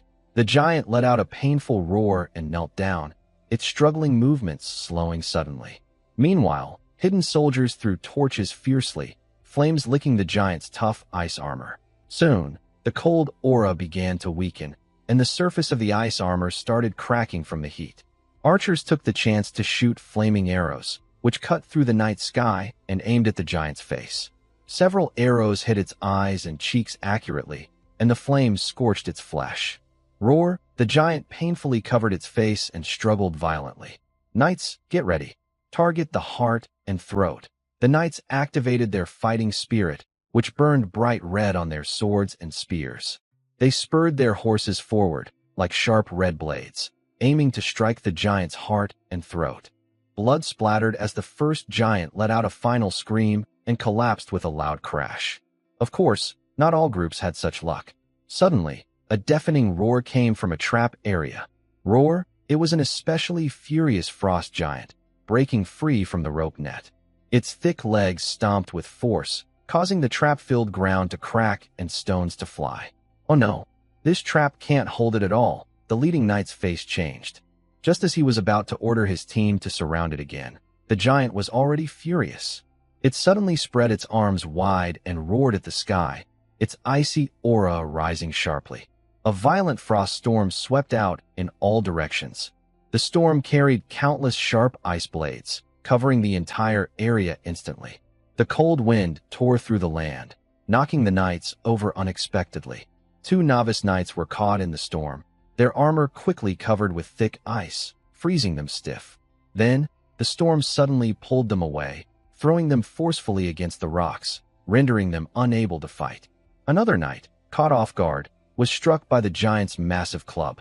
He was flung dozens of meters away like a broken kite, crashing heavily to the ground and spitting blood. The scene fell into chaos. But just as the frost giant prepared to swing its club again, a streak of red fighting spirit suddenly cut through the snowstorm, directly striking the giant's wrist. The blazing sword energy tore a long wound across the giant's cold iron muscles, causing deep blue blood to spray out and freeze into ice crystals on the snow. Cut its leg, Lambert shouted angrily, raising his great sword high, infused with strong fighting spirit, aiming straight at the giant's knee. Two elite knights followed closely, forming a triangle attack formation, rushing toward the giant. Charge! Lambert's great sword struck down hard, targeting the joint behind the giant's knee. This strike embedded deeply into the icy armor, slicing through tendons. The giant's massive body trembled violently, almost kneeling. Another elite knight leapt up, his sword burning with fiery fighting spirit, stabbing fiercely into the giant's ribs. The last knight swung forcefully at the giant's ankle, trying to completely throw off its balance. The three strikes hit simultaneously. The giant, overwhelmed by pain, roared loudly, tearing the sky with its cry, and tried to swing its club again to fight back. "Stop it!" Lambert shouted angrily, stomping hard on the ground to leap again. He swung his great sword in a reverse slash, accurately cutting at the giant's wrist joint.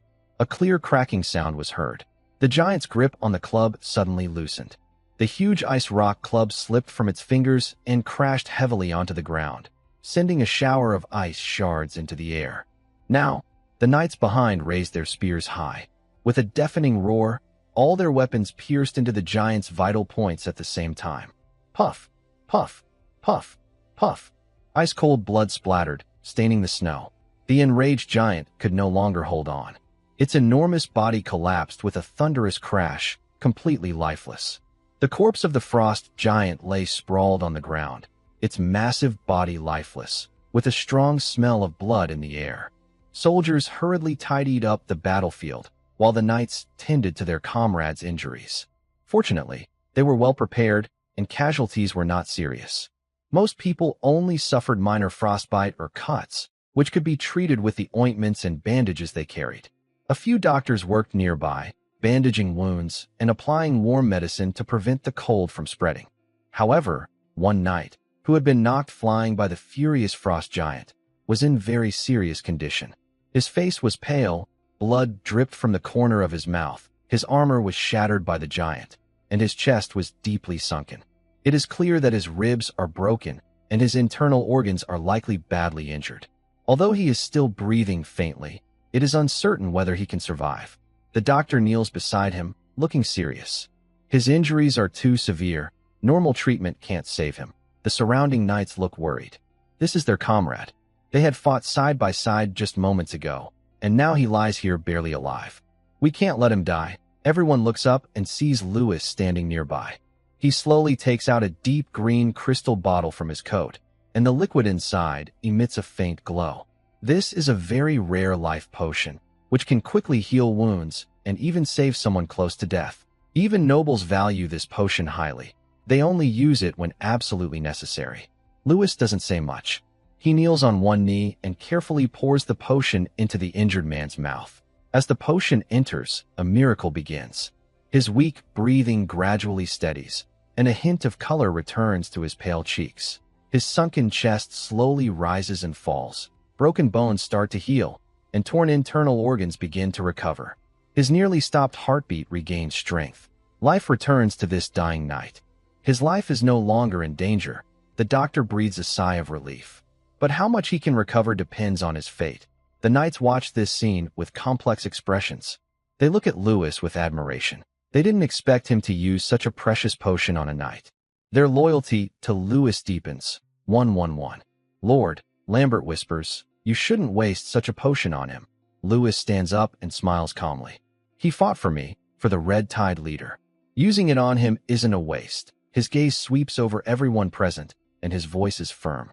I will not give up on those who serve me. For a moment, all the knights straighten their backs in silence. They lower their heads, clutch their chests, and respond with knightly salutes. No words are spoken, but their resolve is stronger than any vow. Actually, Lewis also feels sad about this potion. It was a life-saving potion his sister, who is both his biological sibling, secretly gave him before heading to the northern border. There are only 3 bottles in total. The first bottle was given to the unconscious chef. The second bottle was given to the severely injured knight. Now, he only has 1 bottle left. Thinking about this, he feels mixed emotions. It's not just sadness. This is life-saving medicine. If he keeps it for himself, it might save his own life in a critical moment. But he used it anyway, and he doesn't regret it. He saved Chef, and maybe someday, this little princess from the Cold Moon tribe will bring some value.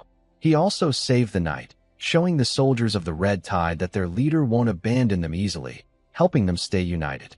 Forget it, I'll keep the last bottle for myself. Lewis sighed softly, casually putting the empty bottle into his pocket.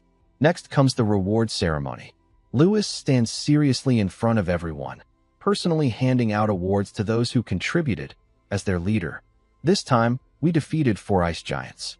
Everyone has contributed. If it were another leader, they might not hold a ceremony like this, but I believe that effort should be rewarded. He pauses, looking at the expectant faces, and a slight twitch appears at the corner of his mouth. However, well, I think you all know, I am truly poor. The soldiers look at each other, then burst into laughter. Lewis shrugs helplessly. But since you've made achievements, you should get some benefits. As he speaks, cheers and applause erupt around the scene. The rewards are simple: fresh fish, game, grains, and a small amount of gold coins. Yet no one shows dissatisfaction. They all understand that Lewis has done enough. He is not a leader who only makes empty promises. He is willing to save his soldiers.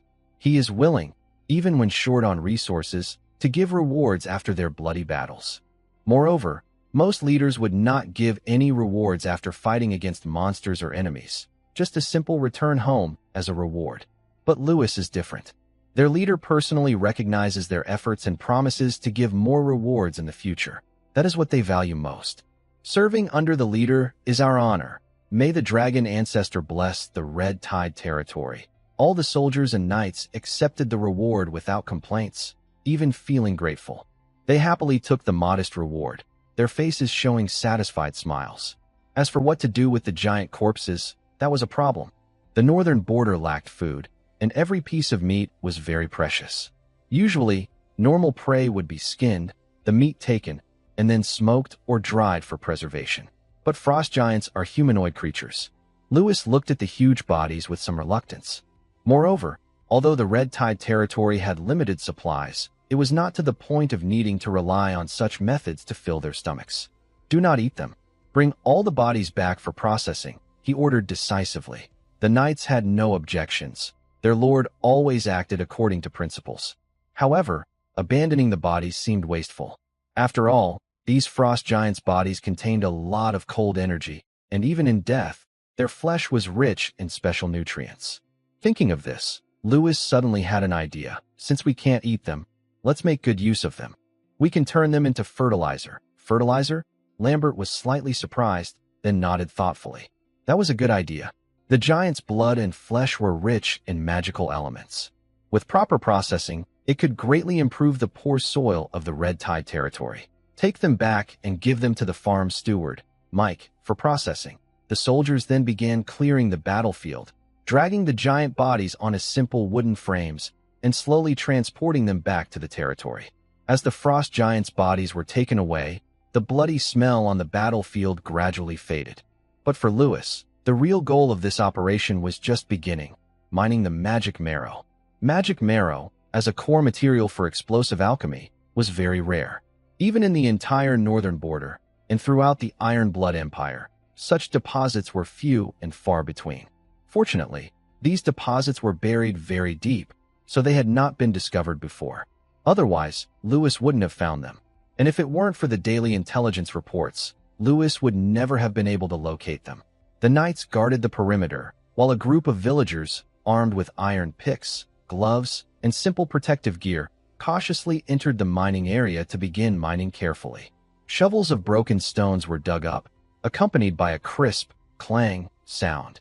Finally, a corner of the deep purple crystal hidden beneath the mineral layer was revealed. It was a mineral that emitted a faint glow, radiating mysterious energy. Take a small sample first, and follow Hilco's advice to adjust the magic soil formula, Lewis ordered. Keep the rest sealed for now. He was not in a hurry to start large-scale mining. After all, this required skilled workers, reinforced tunnels, mining techniques, and alchemy refining, none of which could be easily handled. In a letter he sent to his father earlier, he specifically mentioned these needs. If his father was willing to send experts to help, that would be the best situation. Otherwise, Lewis would have to find experienced craftsmen from outside himself. Spring sunshine spilled over the farmland of the Crimson Tide territory, and a gentle breeze carried the fresh scent of new buds. Lewis stood on a high spot, looking down at the land that was gradually coming back to life. Just a few weeks ago, this was a barren field just planted. Now, the black wheat had sprouted, potato shoots peeked out of the ground, and the young turnip plants swayed gently in the wind. It looks like this year's harvest won't be too bad, he thought with a satisfied smile. Suddenly, hurried footsteps sounded from afar. Mick ran over quickly, looking a bit nervous. Although he had successfully proposed marriage, he had not yet formally reported to the Lord. As a former slave, Mick still harbored some fear of his master. Now that he was a free man, he still believed that major life decisions needed his master's approval. What if Lewis didn't agree? What if he disapproved? These thoughts swirled in Mick's mind, making his steps heavier than usual. But before he could speak, Lewis gave a gentle smile and said loudly, "Mick, congratulations on your successful proposal." Mick was stunned. He hadn't even spoken yet. How did the Lord know? Shock, fear, disbelief. Various emotions swirled in his heart. He even instinctively wanted to kneel. But a fair hand supported him. Lewis frowned slightly and said firmly, "Mick, you are now the chief of agriculture. Don't kneel so easily anymore." Mike suddenly came back to himself, his eyes slightly reddened. His lips moved as if he wanted to say something, but he was interrupted by a gift Lewis handed him. It was 2 smoked fish, tied together with a thin string, even with a crooked bow. Mike froze in surprise. "This is a gift," Lewis said calmly. "Although I am a bit short on money lately, I think I should give you something to celebrate." Mike tightly held the gift, his lips trembling. Finally, he couldn't hold back and tears fell down his face. He never thought he would receive such a blessing from the Lord. He had thought he needed to carefully ask for the Lord's approval, maybe face criticism, or be asked to pay a price. "Don't cry," Lewis patted Mike on the shoulder. "Isn't this a good thing?" Mike sniffed and nodded hard, trying to calm himself. "All right, calm down. I have something important to talk to you about." Hearing this, Mike took a deep breath, wiped his tears, and stood straight. "Please, tell me what to do." Lewis slightly tilted his head, signaling him to look behind. Mike instinctively looked in that direction, then his eyes widened suddenly, and he gasped. For huge bodies lay by the farmland. Their broken bodies were cut into many pieces, frost-covered skin beginning to melt, revealing dark blue flesh. Such big bodies. Mike swallowed hard, struggling to find his voice after a long moment. "Don't be stunned. I want you to turn these bodies into fertilizer," Lewis said with a smile. "Fertilizer?" Mike almost bit his tongue in shock. He had never heard of using frost giant corpses as fertilizer before. Lewis's tone was matter-of-fact. "Frost giants' muscles are rich in minerals. Use them well. Maybe it will bring great benefits to the crops." Mike's mouth twitched, but his mind was already racing, thinking about how to handle these 4 fertilizer piles. But just as his shock was not fully gone, Lewis's next words made his nerves tighten again. "And this?" Lewis took out a small cloth bag from his pocket and handed it to Mike with seriousness. The bag contained half of the frostblood crimson berry seeds. Because they were so precious, Lewis didn't dare to take any risks and decided to test grow only a small part first. He gave the seeds to Mick because the intelligence system had once said that Mick had an amazing talent for planting. Lewis believed that if he shared the planting method with Mick, Mick could grow them much better than he could. Mick quickly reached out and carefully opened the bag. The seeds looked like ordinary fruit seeds. "These are," he stammered, "frostblood crimson berry seeds," Lewis said without much explanation. "They are very valuable. Each seed is worth hundreds of gold coins." Mick's eyes widened suddenly, and his breathing became quick. One seed could buy hundreds of slaves like him. "You're going to give me these to handle?" Mick's hands trembled a little, worried he might accidentally ruin these precious seeds. Lewis nodded and said, "These seeds are very rare. They need careful care to grow. If you have any problems, just come to me. I've already asked someone to find the right magic soil formula, but it will take some time. For now, your task is to bury these seeds in the ice and activate their vitality." Yes. Mick hurriedly took the seeds with care. "I will take good care of them and make sure they aren't damaged in any way." At that moment, a guard hurried over and said to Lewis, "Sir, the girl we rescued earlier has woken up." Her consciousness drifted between chaos and reality, like sinking into the deep sea and being slowly pulled back to the surface. Shiv slowly opened her eyes. Her blurry vision gradually became clear. What she saw was an unfamiliar wooden ceiling, with a faint smell of smoke and fire in the air. Her body was wrapped in warm bedding, and she could clearly feel the comfortable warmth on her skin. Instinctively, she looked around quickly. It was a wooden cabin, with simple but tidy walls and beams, a few plain wooden tables and chairs, and a fireplace burning with a warm glow. Fortunately, there were no chains or obvious weapons, so she wasn't imprisoned. Shiv tried to turn over, but she felt her body was completely unresponsive, so weak that even moving slightly was extremely difficult. Oh no, her body wouldn't move at all. Her heart sank at this realization. Then, painful memories flooded her mind like a tide. The fall of the Cold Moon tribe. Brothers, sisters, and parents all died tragically because of betrayal. The eldest brother sacrificed himself to protect her and escape, dying alongside the enemies. She closed her eyes, overwhelmed with sadness. It felt as if a heavy stone was pressing on her chest, making it hard to breathe. "At least I am still alive, and I have a chance to get revenge." She clenched her teeth, fought back tears, and tried to calm her emotions. Just then, the wooden door creaked open. Sif suddenly opened her eyes, alert and watching the door carefully. She thought she would see unfamiliar soldiers, nobles, or the ruthless killers of her people. But instead, a thin, middle-aged woman entered. She looked to be in her 40s, with wrinkles on her face. She wore simple cotton clothes and carried a tray with a bowl of porridge and a cup of warm water. The steam carried a faint smell of food. Seeing Sif awake, the woman's eyes lit up with surprise. "Oh, you've finally woken up. You're very lucky." The woman gently lifted Sif's upper body and let her lean on a soft pillow. Then she took a cup of warm water and slowly brought it to her lips, speaking softly. "Drink some water first to soothe your throat. You've been asleep for several days." After a moment of hesitation, Sif finally slightly opened her mouth, allowing the woman to bring the cup closer. The warm water flowed into her mouth, easing the burning sensation in her throat. Sif couldn't help but swallow gently, and her mind gradually cleared as the water refreshed her. "Take it slow, don't rush," the woman said with a gentle tone, showing some concern. "Poor child, you must have suffered a lot." Sif's eyelashes fluttered slightly, and a dark emotion flickered in her eyes, but she didn't speak. "If it weren't for the Lord sending someone to save you, you might have been taken by wild animals." The woman patted her back and started to chatter on her own. Hearing this, Sif lowered her gaze slightly, her fingertips tightening quietly. The noble from the south? A warning rose in her heart, but her face remained silent. The woman didn't notice her change in mood and continued talking happily. "Don't be afraid. Our Lord is young, but he's a remarkable person. He's kind-hearted and can't stand to see anyone suffer. You don't know, do you? He even saves injured slaves. We refugees have received a lot of help from him." She spoke casually, but Sif felt more and more uneasy inside. She was actually taken in by a noble from the southern barbarians. Since she was young, she had heard countless stories about the empire. They are cunning invaders, cold and ruthless, using lies to deceive the weak and mercilessly swallowing everything. Now she found herself in their hands, and Sif felt even more anxious. First, she must never let them know her true identity. Although her family has now fallen, her status as a former princess of the Cold Moon tribe still holds great value.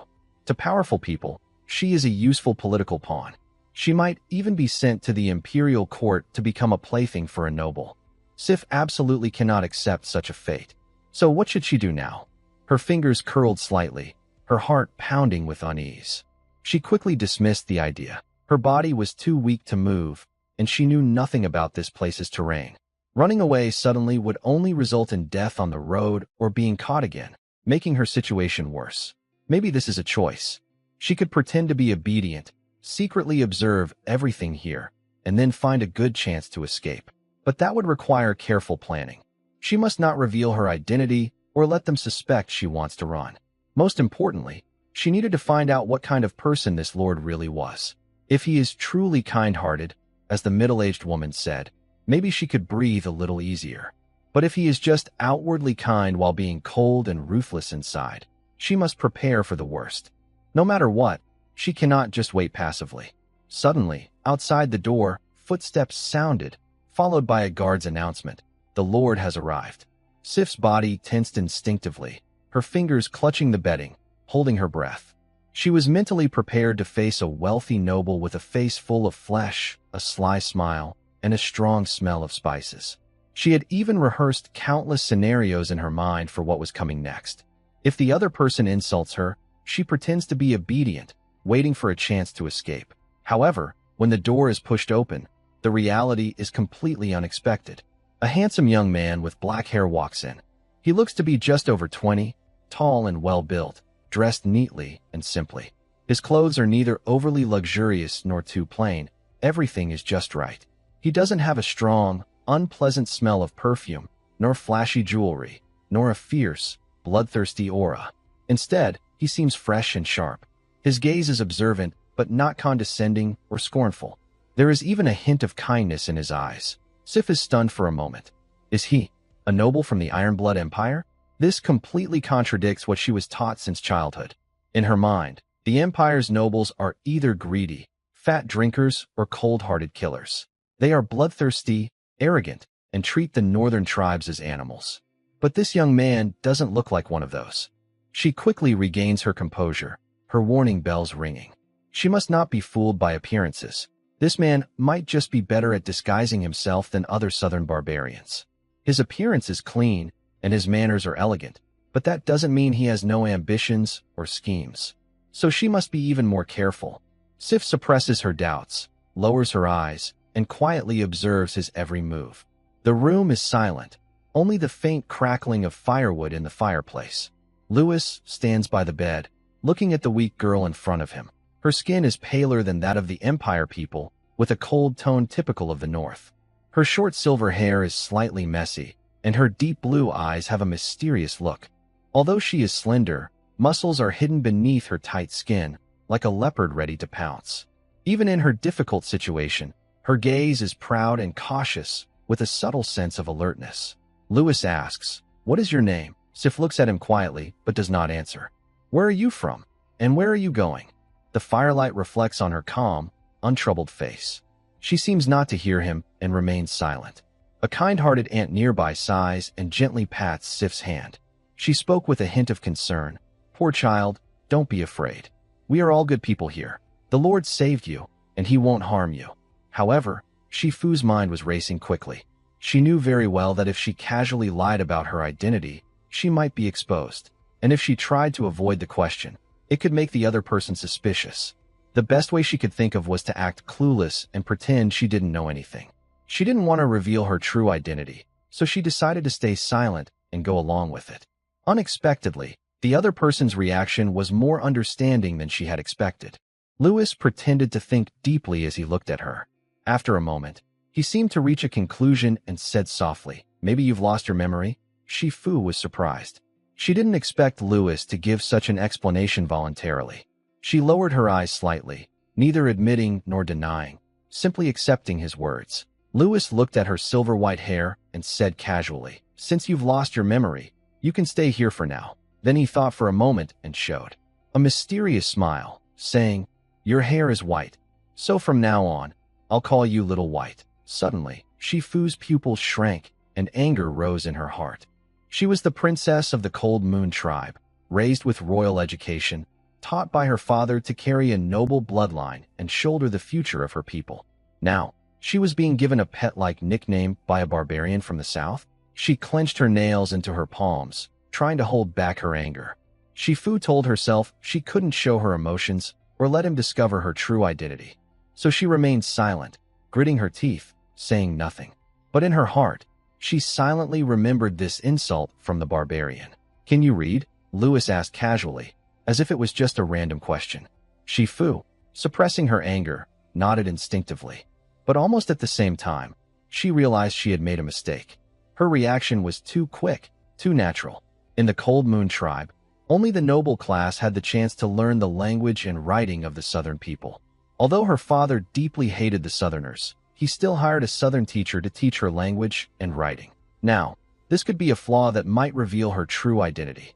Sif quietly looked up and observed Louis's expression, trying to guess if he had noticed anything. Louis seemed unaware of her mistake.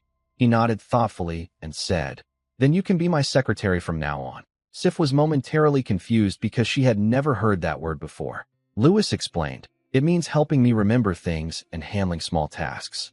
Don't worry, it's not hard, and there's nothing dangerous about it." Sif lowered her eyes and thought deeply. The word secretary didn't sound like a slave or prisoner, nor did it seem like a dangerous job. Compared to being imprisoned, tortured, or even executed, this arrangement was much better. And she didn't seem to have a better choice either. So, Sif gently nodded, accepting this plan. This wasn't giving up, but enduring silently, she told herself. Seeing her response, Louis's lips curved into a slight smile. Then he stood up and said, "You just woke up. Rest well first, and when you're better, we can talk." He didn't say more and walked toward the door. Sif watched Louis's back, her fingertips tightening slightly on the bedding, her eyes complex. The man didn't show obvious malice, but he wasn't truly kind either. What was he really thinking? She couldn't tell right now and didn't dare to jump to conclusions. But one thing was clear, no matter what, her main goal wouldn't change. Survive and seek revenge. Meanwhile, Louis left the room with a faint smile, seeming in a good mood. Letting Sif be his secretary was indeed a good idea. Louis didn't mind hiding her identity. He had already gathered some information about her through his intelligence system. Who she was didn't matter. What mattered was that she was nothing right now. Even if later he could use her identity, he wouldn't need her permission. For now, as long as Sif was within his territory and under his control, that was enough. Lewis even found her deliberate secrecy a little cute.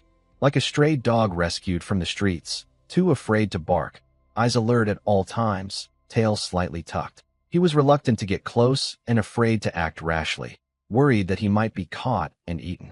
As for her being able to write, that was a happy surprise.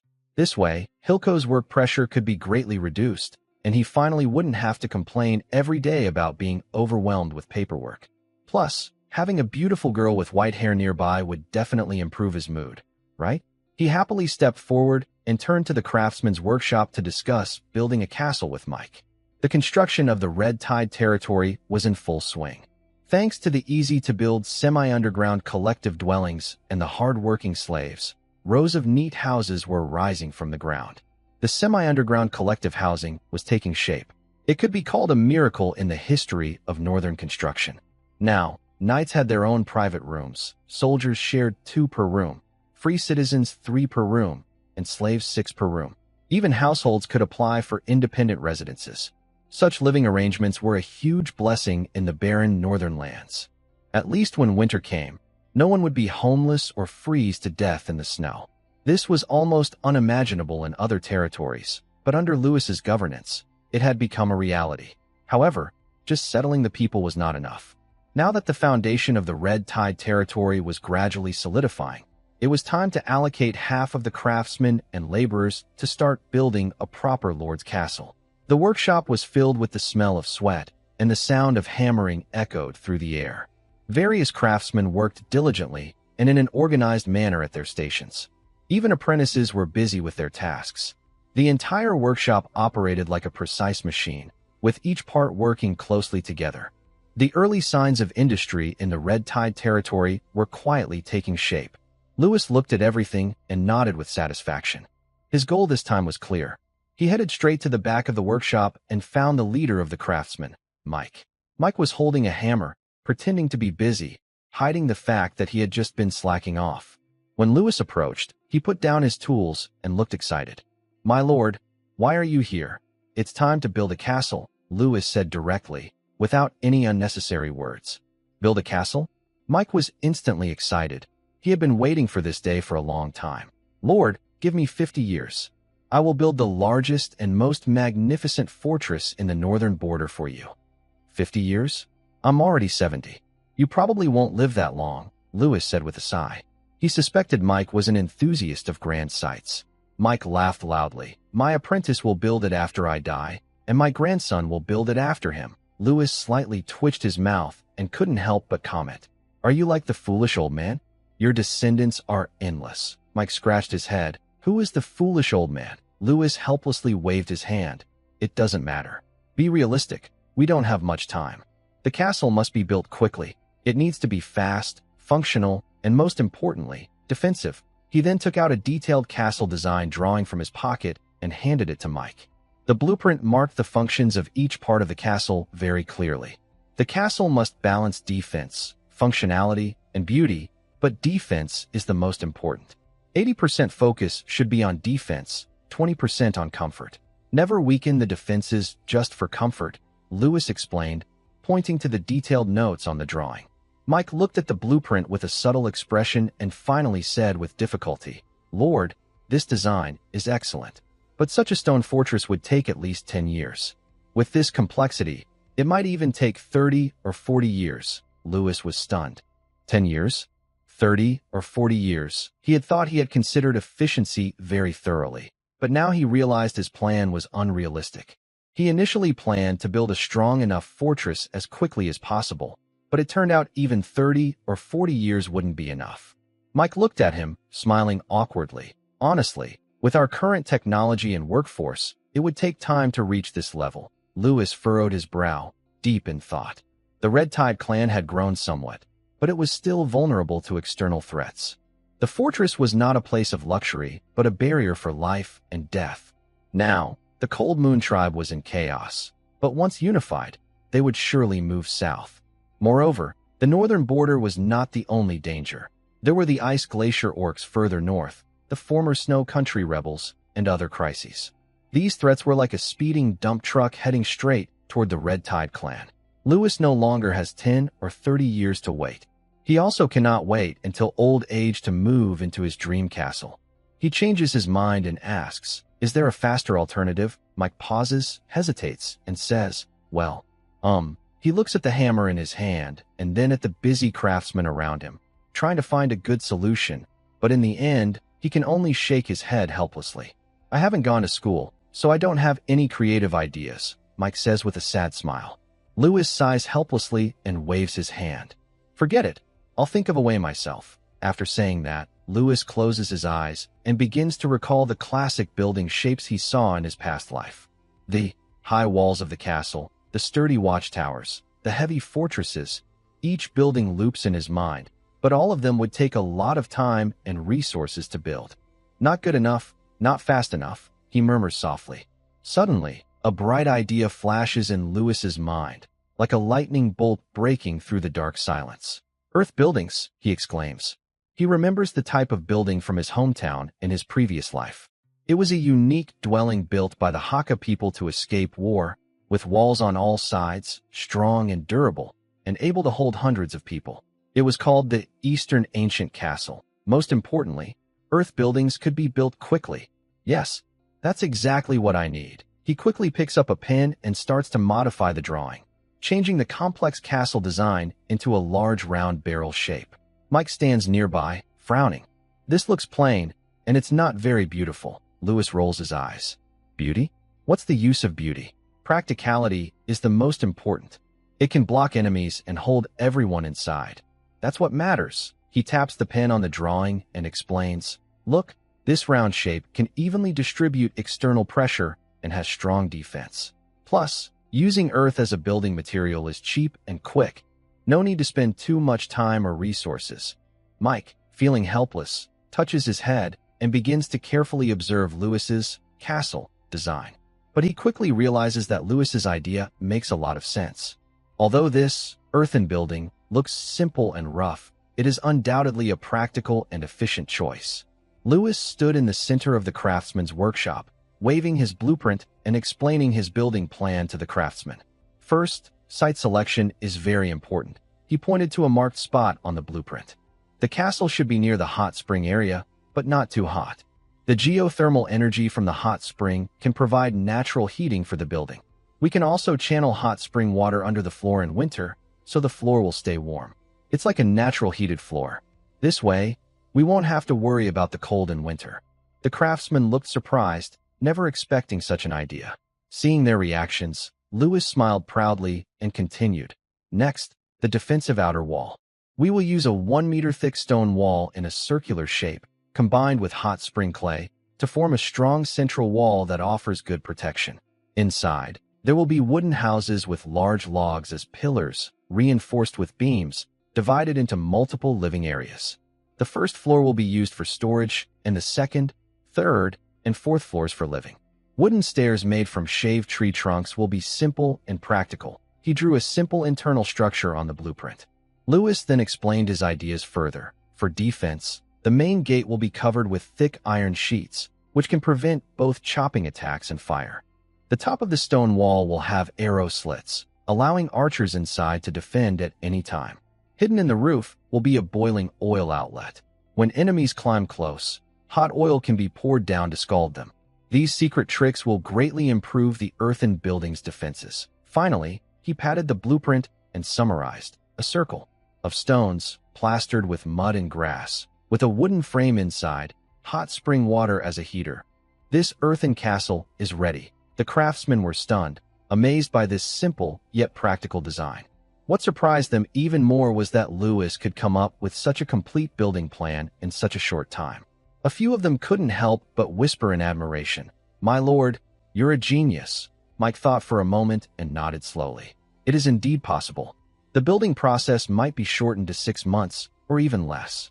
But I can't guarantee success because this is a new method, never tried before. Research the specific technology and do your best." Lewis patted his shoulder. Hearing Lewis's words, the craftsmen began to discuss quietly, and an excited atmosphere spread through the workshop. If this bold plan succeeds, it will not only strengthen the defenses of the Red Tide territory, but also boost its reputation in the northern regions. Thus, the Red Tide territory's earth-building project officially started. Duke Calvin, as usual, got up and did his favorite exercises to stretch his muscles. Then he washed up, changed clothes, and finally sat in his study to review a mountain of letters. Most of the letters were dull affairs: land management, economic planning, noble marriages, conflict mediation. Suddenly, his eyes stopped on a special letter. The sender was Louis Calvin. This name made Duke Calvin pause slightly, feeling somewhat familiar. After a moment of thought, he remembered that Louis was his eighth son, the child whose mother had died early and who was not very talented. A few months ago, to deal with the emperor's expansion order, he had casually sent Louis to develop new land in the northern territories. Too many children make it hard to remember everyone, Duke Calvin sighed, in a Versailles tone. Now he had 10 daughters, 12 sons, and 2 pregnant concubines. He always believed in having many children, thinking that as long as he had enough, some would succeed. And this approach had worked well. For example, his eldest son Gaius was now the vice-captain of the Empire's guards, Dragon Blood Knights. The next head of the Calvin family was probably him. The Duke looked at the envelope with the Calvin family crest, feeling a bit impatient. It was probably a letter begging to return south, but since it had already been sent, he decided to read it. The letter first briefly reported Louis's safety, saying he had arrived smoothly in the Northern Territory and everything was on track. Then it mentioned some surprising news. Louis discovered that his territory contained large amounts of cold iron ore and even found a rare mineral called magic marrow. Duke Calvin chuckled softly when he saw this. Magic marrow mines are usually only found in the Jade Federation, and the Iron Blood Empire has very few of them. He thought Louis was incredibly lucky and didn't believe the boy had simply guessed where to find such valuable resources. Regardless, the value of the land had greatly increased, making it worth investing more resources to develop.